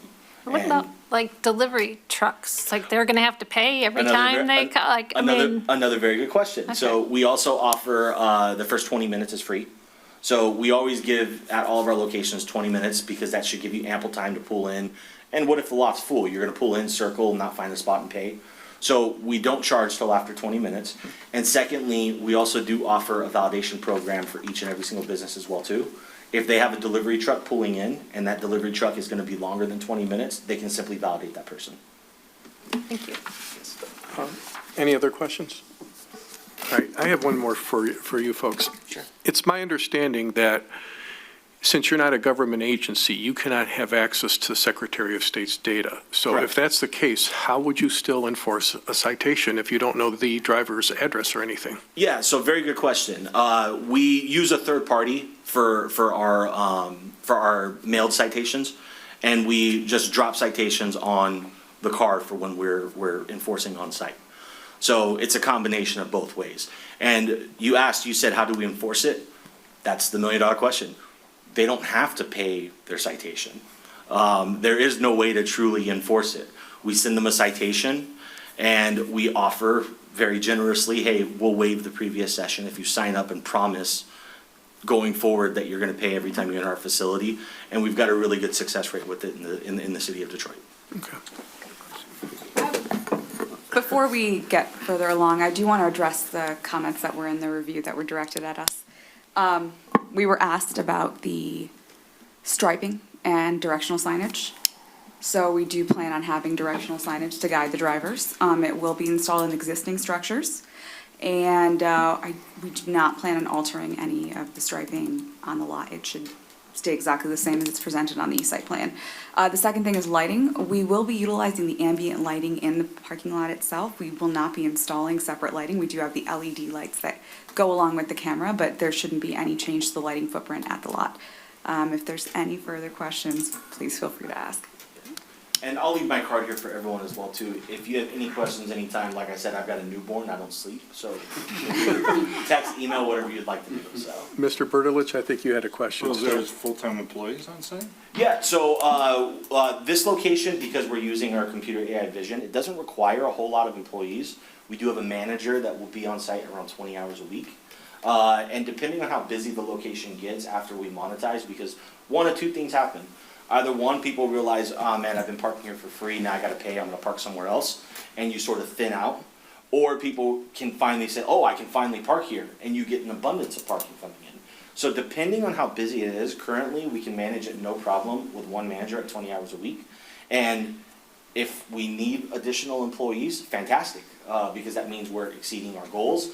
It means people are using the location like we want, and we'll bring in what's called a mobility specialist, which is just somebody to do everything, cleaning, maintenance, customer service, helping people sign up for the location and everything like that as well too. So do I have to download an app, or can I go to a website? I think You can go to the web browser, yeah. You don't have to download the app. Some people like to download the app, I don't. I personally just, I scan it and you sign up one time and then you never have to download it again. And is So, it just credit cards, or you're gonna have to take PayPal, Venmo, any of those apps? we do take, we take credit card when you sign up from the app. We believe, is Apple Pay active yet? I think we might have Apple Pay. I think we have Apple and Google Pay active at the moment too. And that's really a debit, credit, Google, Apple Pay. And then we also do have a text to pay feature as well too. So if you don't want to sign up, you don't want any of those, you can do a text to pay as well. I will add that our app allows you to search our other locations in the area when you're driving around. I have the app. So does Parking. That helps me out. So if I can't park there might be something available in Detroit? Yes. There you go. Well, okay, for now. Any last questions for the parking representatives? I have one, it ties in, but this is actually for Mr. Banda. Are there any other examples of a similar system where a private landowner charges for parking to enter their business? Not public parking from a city, but I'm talking, is there any other business in our city that has a similar setup? Not necessarily through this company, no. Okay, thank you. Any last questions? All right, thank you. All right, we appreciate everyone's time. Thank you so much. One thing that wasn't addressed, and maybe you don't know at this point, but do you know the height of the poles? Yes. So we talked about this, and really, it varies per property. It varies on a lot of different things, but it's between 12 and 16 feet tall. Okay.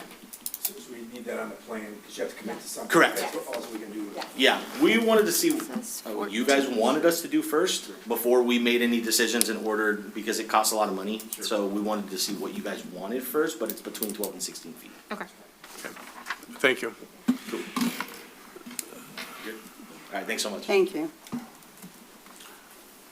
Good evening, Commissioners. My name is Travis Bronick. I'm an attorney. I represent Atala Development Company. We're here today. There was 4 items, as Dr. Atala pointed out, each of which were met. There were some statements here about blight on the property. What I'd like to draw to the attention of the Commission is there was a significant amount of money, as you may have noticed, that was put into the parking lot. Great expense. And that wasn't one of the conditions that was put here, was to reface the parking lot, but indeed that happened. Extensive landscape happened as well. We would ask here this evening that you take the recommendation of McKenna and look at the facts that are presented before you here this evening and push this project forward. There's been some compelling facts that were put forward here about the parking system that's going to be put in place by a third-party management company, the second largest provider worldwide, used in all over downtown Detroit. I did some research, used in several airports, hospitals. Again, we would strongly urge you to take the recommendation of McKenna and push this project forward. It's going to be good for the city. It's going to be good for the property. The revenue that's generated, in fact, will go back into the property and making sure that the upkeep continues to resemble Rochester.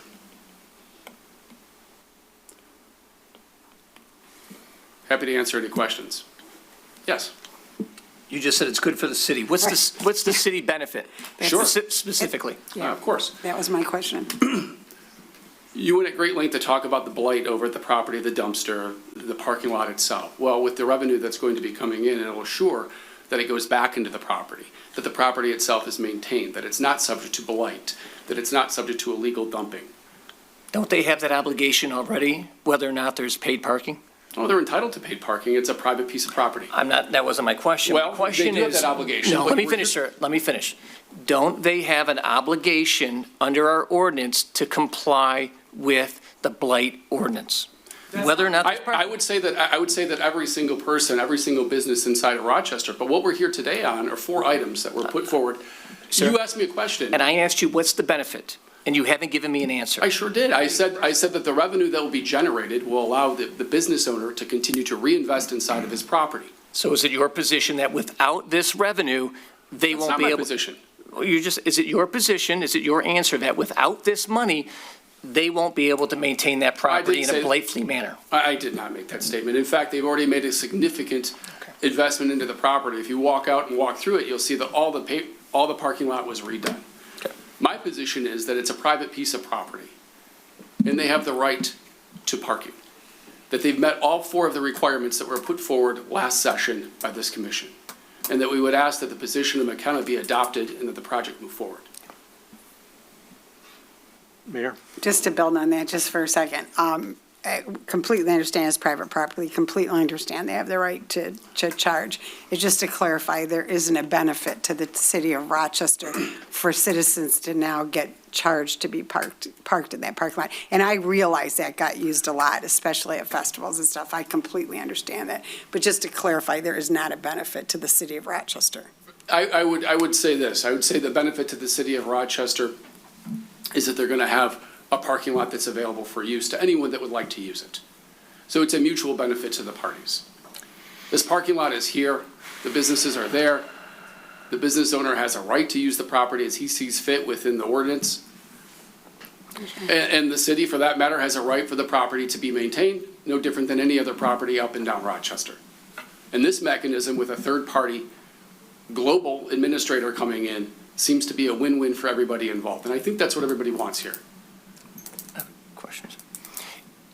If I may, if the goal of the landlord, the property owner, is to maintain and protect his property, he can do that without charging, correct? I am not following your question. Meaning he could post signs out there, unauthorized parking, cars will be towed. He could do that, correct? So he doesn't have to charge. He's entitled to. I understand he's entitled to. I don't understand your question. Well, my question is, the concern is he posted pictures of buses that were in the lot today, right? He has a remedy already, correct? He could call the police or he could call buyers and have that car towed, correct? We're not talking about a legal remedy here. We're talking about a right that's guaranteed to us. Okay, all right. I'm not going to quarrel with you, I got you. Where would you like this to go? What is your goal? Where do you see this ending? You clearly have a lot of emotion and a lot of passion on this topic. I am Can you express to me incredibly what are you thinking about? unemotional about this. Not really. I really am. Where do you see this ending? Where do I see it ending? What's your dream resolution of this? Present a plan that we can review, or at least I can review. I haven't seen one You did that yet. extremely well this evening. No. Is there something you have a question about that we haven't answered? McKenna was very clear that this looked excellent. We addressed the concerns. We brought a team of experts to answer everyone's questions. I'm not sure why you're so hostile about this. Okay. Do you have anything to say? I've said what I needed to say, thank you. Okay. Fair enough. Thanks. On that, I would just say McKenna's position has been bandied about a little bit, so I would just like to make sure that we're being really clear. We were asked to do a site plan review for physical facilities on a piece of property. This is a preliminary review. We're asking that the planning commission give an opinion on if it should go for public hearing. This is not the final decision being made. This is not McKenna deeming it Sure, of course. perfect, and it is I thought that was the issue as well, but we seem to be a little off topic this evening. Sure, but it is also not going to give you the right to move forward with any work if there is a stop work. It will not change that, and it is only moving you forward to a public hearing. I would just really like to be clear on what we are making a decision on this evening. Of course. And other maintenance issues are also not being addressed in what we reviewed. So I would just like to be clear on what McKenna was giving an opinion on. Appreciate that. Just looking for a motion to set up. Yep. I'm sorry? We're just looking for Looking at a motion to set up a public hearing.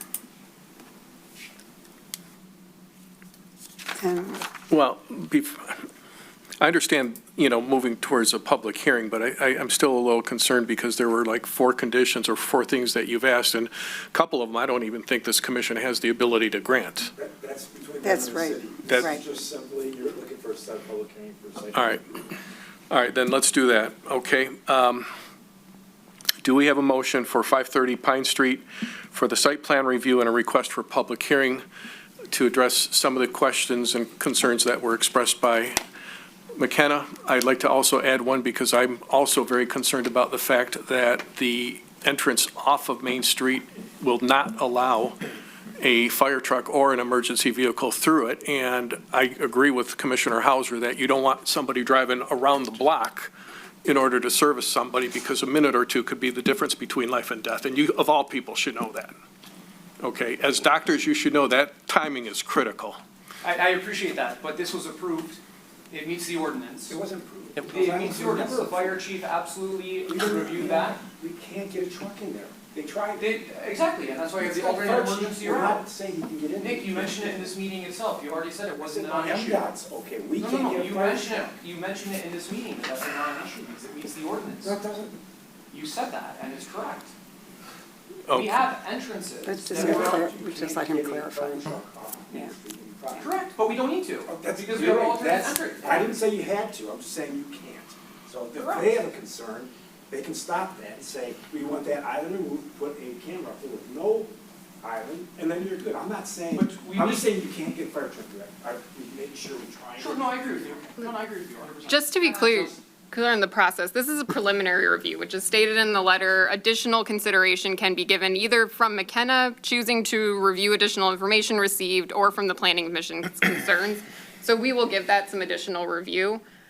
I'm not necessarily deeming it one way or the other, but it will get additional review before final consideration. Okay. And I don't mean to pile on, but I feel very strongly as the other two commissioners, because there's just no comfort level in not having that one removed, and having to have a fire truck go. And, I mean, they're going to have to know, everybody at the fire department's got to know, well, if you're going there for a fire, you got to go in off of University, or you have to go in off of Pine. So that is a concern. The emergency vehicles are a concern. Let me address that, especially after Mr. Hauser comments. Now, Mr. Hauser, he went to my property. You had practically an inch report on blight. We had it from a FOIA from the city. And I was working with the person in charge of the blight, and that was who? The chief of the fire department. He was here on the property at least 2 to 3 times a week when we were doing to fix. Would you stand in front of the microphone, though, so we can get on the record? Can you just stand in front of the microphone? I'm sorry. This is my time. So,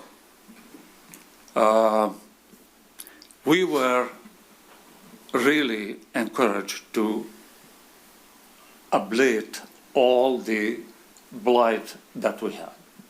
We fixed the garage, we fixed the pavers, we put cement, aggregate cement there, okay? And the chief was very, very happy and pleased. And the cement guy asked him if we need to have any permits for cement, and he was told no. And the chief said, I don't need to go from Maine. Actually, that will be a danger for us because you have a building that's a V. And then if we are going to in it, we're going to be in trouble. We can go from Pine, we can go from University, and we don't need to go there. Do what you want to do. At that time, we were only considering the, what do you call them? The gates. Thank you. So for the gates, we did these islands. And now we spend more than $500,000 for maintaining all that, where we are going to put the poles and the cameras. We need electricity, we need IT. So we need those things. And nobody, no truck is going to come, especially fire truck, under a deck. They will crash it. You know? So we fixed all that. We did even cement on there, asphalt on there. We have no leaks. Everything is running well. And again, you can get the chief, Chief John Sisilski, and he will tell you, I told Dr. Atala we don't need that. Otherwise, I wouldn't do it. If I may, If I may, I will get a letter, not from Chief John, I will get a letter from the Planning Commission that says, we won't use that. There's two reasons, he's right. One, they don't want to drive over that deck, that's not stable. So if we just we'll get something from the fire department. I know it'd be nice to say they're coming off of Maine, but if our folks know Pine University is accessible, I'll get that letter from the present fire chief, to the Planning Commission, to Lori, so that they're comfortable. It might not feel right, but you don't want to damage his property with a 10,000 pound truck or a 100,000 pound truck. So we can take care of that. okay. And Chief John, I acknowledge, he said, I'm not going in that way.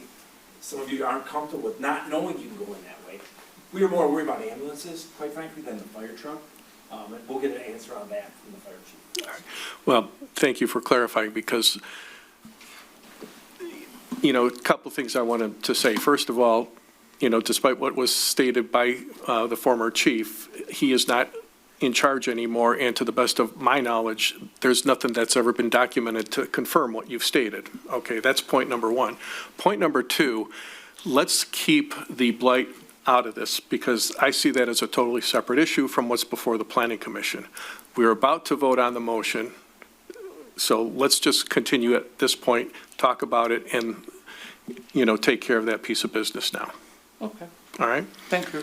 So, just to recap, I'll make a the motion is for a site plan review and public hearing for 530 Pine Street, subject to the concerns that were expressed in McKenna's review and clarification of whether or not the Main Street entrance can keep the island. Anything else that I might be missing? All right. Who would like to make the motion, please? I'll make the motion. Mr. I'd like to Harding? make a motion for 530 Pine Street for site plan approval to set the public hearing for the next available meeting. Second? Mayor? Roll call. Kenjuk, Yes. Hauser, Yes. Jones, Yes. Bachman, Yes. Miletich, Campbell, Yes. Hardin, Yes. Murphy. Yes. Motion passes. Thank you. All right. We move on to Section 7, which is miscellaneous. I would like to make a recommendation that we move the election of the 2026-27 Planning Commission officers to the last item and then cover the updates first. Sure, I support that motion, or if I have to. Second? You know what I mean, is that part of protocol? I think it is. Second? Yes. I'll second. All right, thank you. All right, Roll let's, call on that? Did you second? She seconded. Okay, sorry. No, we don't, okay. all right, let's start with the update on the bylaw amendments. Mr. Bachman? I suppose the only update is city attorney has reviewed the recommended amendments draft and provided approximately half a dozen, a little more than half a dozen points of feedback. And so the committee members sort of unofficially conferred over email with the city attorney and the city manager to sort of assess, the majority feel it would be best to reconvene or reestablish the committee, because that committee is, was completed its work, right? It's no longer exists as a special committee. So we would have to reestablish that committee. The alternative is we as a planning commission review the city attorney's feedback and essentially debate it up here on the dais. Or we can do that in committee form. We would just have to follow a motion to recreate the committee. Mr. Bachman, would you say that a fair statement is if we were to debate this on the stage, that would take, on the Diaz, it would take a considerable amount of time, and it probably would be best served if we did Exactly what I was subcommittee. thinking. Thank you. I think that's a fair point, not that that's necessarily the rationale, right? So if planning commission members would prefer that discussion create efficiency up here and we take it offline to a committee, that's fine, we can reestablish the committee.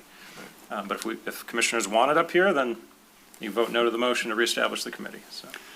So either someone makes a motion to reestablish the committee, or someone else makes a motion to just finish the work here at the next I'm planning going to make commission a meeting. motion to reestablish the committee. Being on the committee, I would like to reestablish that and do the work that city attorney planned, or shared with us some thoughts, and we can look at that. Okay. Do we have a second, please? Second. Mr. Hauser? Yes. Thank you. Roll call? Andrews, Yes. Hauser, Yes. Jones. Yes. Bachman, Yes. Milovich, Yes. Campbell. Yes. Hardin, Yes. Murphy. Yes. Okay, thank you. Motion passes. Next item is the training and onboarding update. Mayor, this is your baby. Do you want to Yes. cover it? Wow, I was not ready to cover it because at this point, I'm going to let you cover it. Okay, very good. Basically, what's happened is the original subcommittee kind of divided in two, and we had, different people working on different things. The mayor, myself, and Megan Frazier was working on the onboarding and training. There are 2 pages in the packet talking about each item. The planning curriculum and the onboarding was presented to the commissioners. No one provided any feedback, so we're assuming that everything is hunky-dory. In terms of the curriculum, we are challenged because right now there technically isn't any funding for the curriculum, so it's limited in terms of what will be approved for next year. We still have to find some funding, but we have a required course for all new planning commissioners that they would take Planning and Zoning Essentials, which is a course offered through I believe it's the MME, or is it the MAP? MAP. Is it? Yes, and then we have a set of core courses and then a set of electives. So at some point within the next, hopefully, couple years, all planning commissioners would at least take the required and the core courses, providing that the planning funding is available. And then secondly, in terms of onboarding, we've basically identified what has been done. In the past, some of the planning commissioners have received some of the items.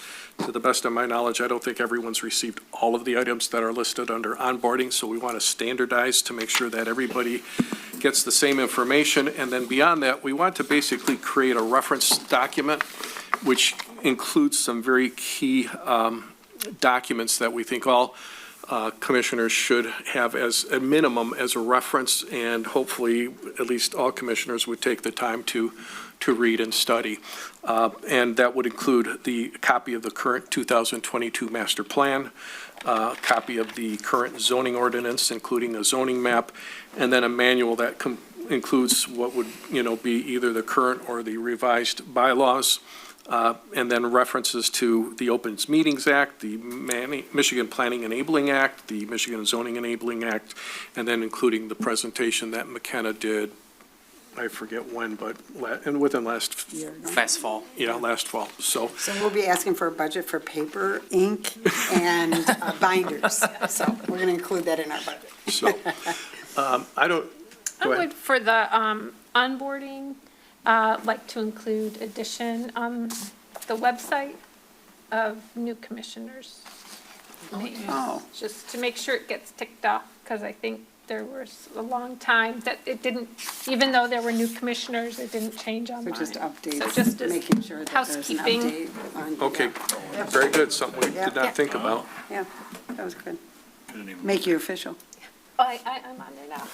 Make you official. I don't know, I didn't look. I'm gonna look right now. I don't know if it's current right now. Well, I'm but, sure that the two of you probably need to still be at that. Any other? Mr. Chair, where did this generate from? Is this, in the bylaws revision, we essentially are putting it on the city administration to provide what you've described. So was this created by the city administration, or? Well, Megan is part of the administration, so Okay. at least they had a representative. Okay. And I guess, because I kind of, in the leader on this particular one, felt that as a new commissioner coming on, there was no onboarding for me. And I feel like and this is just general for city council, we're thinking about doing onboarding. So even if it's stated in the bylaws, maybe to your point, the direction is more, some of this would then be, I know you meet with the new commissioners, and maybe we need a better understanding of what you review when you meet with the commissioners. So I think there is more that could be done on the administrative side. We just kind of got the ball rolling, I feel. I appreciate it. I think it's a great list. There's a lot of specifics, and it's all really good stuff, which is great. I think from our committee standpoint, when we meet, we may want to consider how we want to incorporate it into the bylaws. I agree. If at all. And once it gets growing, it's done. Once we get this wrapped up, then it will just start happening with every new commissioner, so. Yeah, I think since we reestablished the committee, I think we can talk about how to reference it, because I see this as a living document that will change over time. And maybe, as it's been suggested that we update the commissioner list, maybe, we have some wording to the effect that, as, some of these courses may, drop by the wayside over time. There might be new courses that are introduced by different sources. So, it should be a living document that we should be able to change easily. That would be my recommendation, but we could talk about that in the next subcommittee meeting. I agree with that. That's a good point. Okay. I guess, Mr. Bandit, do we need to formally vote this, or it is what it is? Thank you. Okay. Then the next item, Mr. Hardin, zoning ordinance update. Yeah, so the update this time is not as substantive as the other two. It's a much slower moving target than the others. I think we've learned that as we've now met twice. We're meeting again tomorrow for our third time. And I think I spoke to Lori this morning. I think we're probably at the number isn't exact, but maybe we're at 75, 80% of the way there, with being able to share the first draft to the rest of the planning commission. But what we've learned is that every word matters, and we're trying to do this very intentionally so that what we learned last time was, okay, it's great to have some of this stuff there, but how do we enforce it? How does it get implemented? What does it really look like from Nick and Jeremy's perspective, also ours and Lori's as well? So I will admit, it's a little slower moving than I thought it was going to be initially. I think if we have a great meeting tomorrow, there's not a lot of new changes. Lori and I feel that we could be one meeting away, one more subcommittee meeting away from being ready with minor changes to being able to sharing that with the rest of the planning commission. So I just looked it up. Our next meeting is August 5th. So we could be close to that. It might. I feel like you're feeling a little competitive, a little committee competition going on here. One of the committees has already been dissolved, and we're still working hard there. Yeah, we resuscitated it. Well, no competition, I don't feel that, but it is a very big effort, and we've really truthfully only scratched the surface with the design standards and some of the zoning ordinance, the text amendment stuff. And I think what we talked about initially in the subcommittee was we need to focus on that first to really, before we start looking at improving the process, that work needs to be done first so we can see how it kind of spreads out to everybody else. So we're making good progress. It's just not, it's going to take a big effort between now and the end of the year to everybody to understand what all of this stuff means. I think I mentioned last time, if you have the opportunity to go walk downtown and walk slow, very intentionally, that would be great, because some of this stuff, as we sit in the subcommittee, looking pictures going, this is what that means right here. Oh, okay, yeah. right. So it's really imperative to have some real life examples, and I think we're going to prepare some of those as we roll it out to everybody. So meeting again tomorrow, 1 o'clock upstairs in the conference room. So we're continuing to make some progress. Okay. All right, and then I guess the last item under miscellaneous, or at least before we do that, any questions for either Mr. Banda or Mr. Peckins from commissioners? Okay. Then the last thing under miscellaneous would be the election of the 2026-27 officers. And according to the current bylaws, we do that every July. And then, in addition, I have to announce that Mr. Hauser here is term limited, so he cannot continue as the vice chairperson for the next term. That role or any officer position is limited to 3 consecutive years. Doesn't mean he can't serve in the future, but he just can't do 4 consecutive years. The end of an era. He's so It sad. is very much the Thank end of you the year. for the title. Honestly, I feel that he's done an excellent job when he's filled in, when the planning commissioner chairperson was not here, and I think his guidance has always been spot on. So I thank you for what you've done and the leadership you've provided. I appreciate it, but there's some good people here that are going to fill in, and I have every reason to believe it's only going to get better. So thank you. Okay. So I guess then we'll be voting for a chairperson, a vice chairperson, and a secretary. Okay. So does it matter what order we go in? Then, Are there descriptions of, I didn't know we had a secretary. Oh, this is you want to hear the most interesting thing? go ahead. He is secretary and chair. Oh, So we do probably need to make the chair someone other okay. than. But what does the secretary Well, do? That's interesting. Technically, the 2 primary functions of the secretary is to take the minutes of these meetings, but we have a recording secretary, and Rose provides those functions. Then basically, the next thing after that would be if for some reason the chairperson and the vice chairperson cannot attend a meeting, then the secretary would be the person that runs the meeting. Thank you. Were you raising your hand? No, I just didn't know we had a secretary. I know, Sitting I didn't either till we were talking about Yeah, this. and actually, I don't know if I'm technically still secretary, because I think my original term expired and we never voted for a new secretary.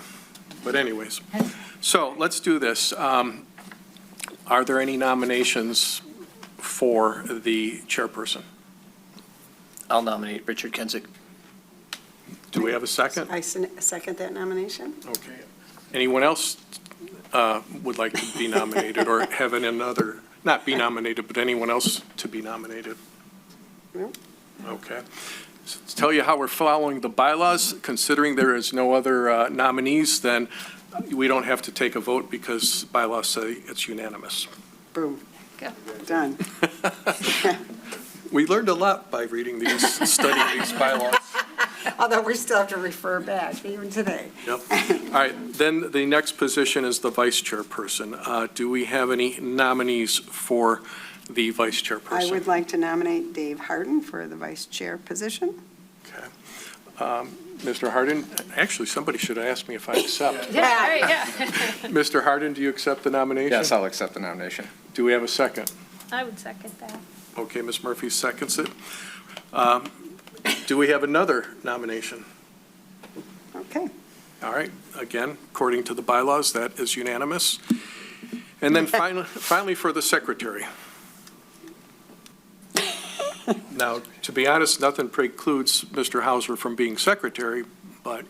And he told me today he really wanted to be secretary. But I don't look at it as a demotion either. do we have any nominations for Can secretary? I nominate 2 people? I mean, can I nominate again? Yeah. I can. So I'm going to nominate Commissioner Hauser for secretary. I will accept. Awesome. Thank you. I would Mr. Chair, second that. Okay. Just a point of order.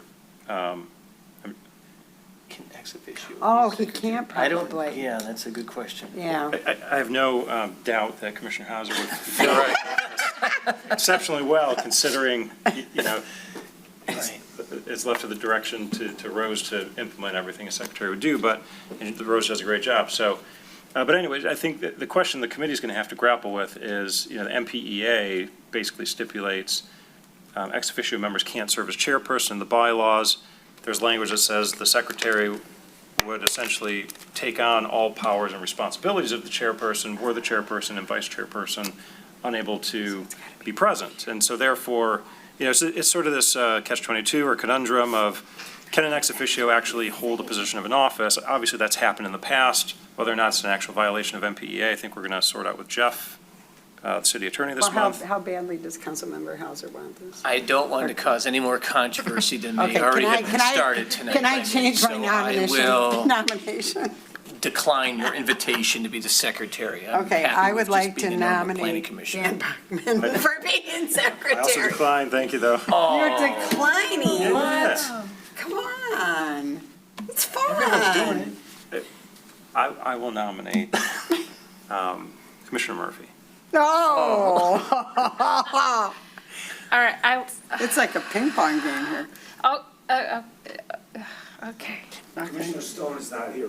Commissioner, You know, But he can't accept. He can't accept, yeah. And candidly, you have to be on the commission more than 1 year to be an officer, so that Jenna and David are no longer, you can't do it. So, ta-da. so by default, Yes.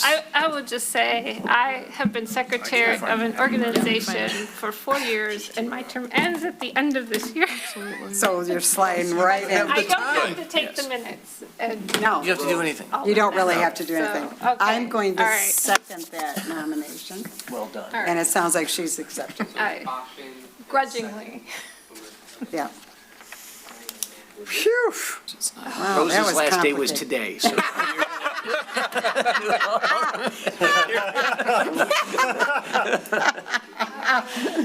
My goodness. All right. Okay. All right, now that the elections are done, last item on the agenda is public comment. We have one remaining person. Oh, you waited all this time. Who had July meeting as the date? Yes, pay up. But I just wanted to speak as to Dr. Atala's parking lot. And my thought is, if he's going to, Karen Cedar, 143 Woodward Avenue. If Dr. Atala has the right to shut that parking lot off to the rest of us, then perhaps this is a reasonable alternative, so we still have the options of using it. And I can say from personal experience, I've used Metropolis often in Detroit. It's so convenient. As long as you don't mind being in their system, you pull in and you get a text before you even pull into your parking spot. Hey, Karen, welcome back. And when I leave, thanks for parking here, your bill is, and it's on the credit card. I don't want to have our people to pay to park there. I walk to town, I don't use it. It's going to be horrible at Arts and Apples to tell people. But that's my thought, and I think Metropolis is a really good organization. Thank you. Thanks for sharing that. Yeah. Rose, anyone online? No one's online. All right. I take it you have some comments? I just want to say she's my new favorite person. Number one. But number two, I did want to thank everyone for their time this evening. I have my card as well too, if anyone has any questions. I know we're a tech forward company, like we say we're a tech company, not a parking company, but I'm kind of old school. I'm still a parking company. So I do have all my information here. And Commissioner Hauser, you asked earlier what the benefit is to paid parking. I don't know the benefit to paid parking, but I can tell you there's a big benefit to Metropolis being in the city. We volunteer in all the cities that we're in. We hire locally. We hire local vendors when we need the vendors out as well too. And we give to charity. And it's a competition with us. We're always fighting over who's running the city, who has the happiest people in the city, and we're incentivized for it too. So like the better surveys we have, the more bonuses we get from our corporate office. So we're a huge company. We're happy to enter in Rochester Hills and Rochester. Don't say the Sorry. Hills. We're happy to enter Rochester. I apologize. Goodwill. We're happy to You did good up until then. Cut the mic. we are happy to enter Rochester, and we want to hit the ground running and start getting involved in the community as quickly as we can. So thank you so much. Thank you. Thanks. All right. It is 9:13. This meeting is over.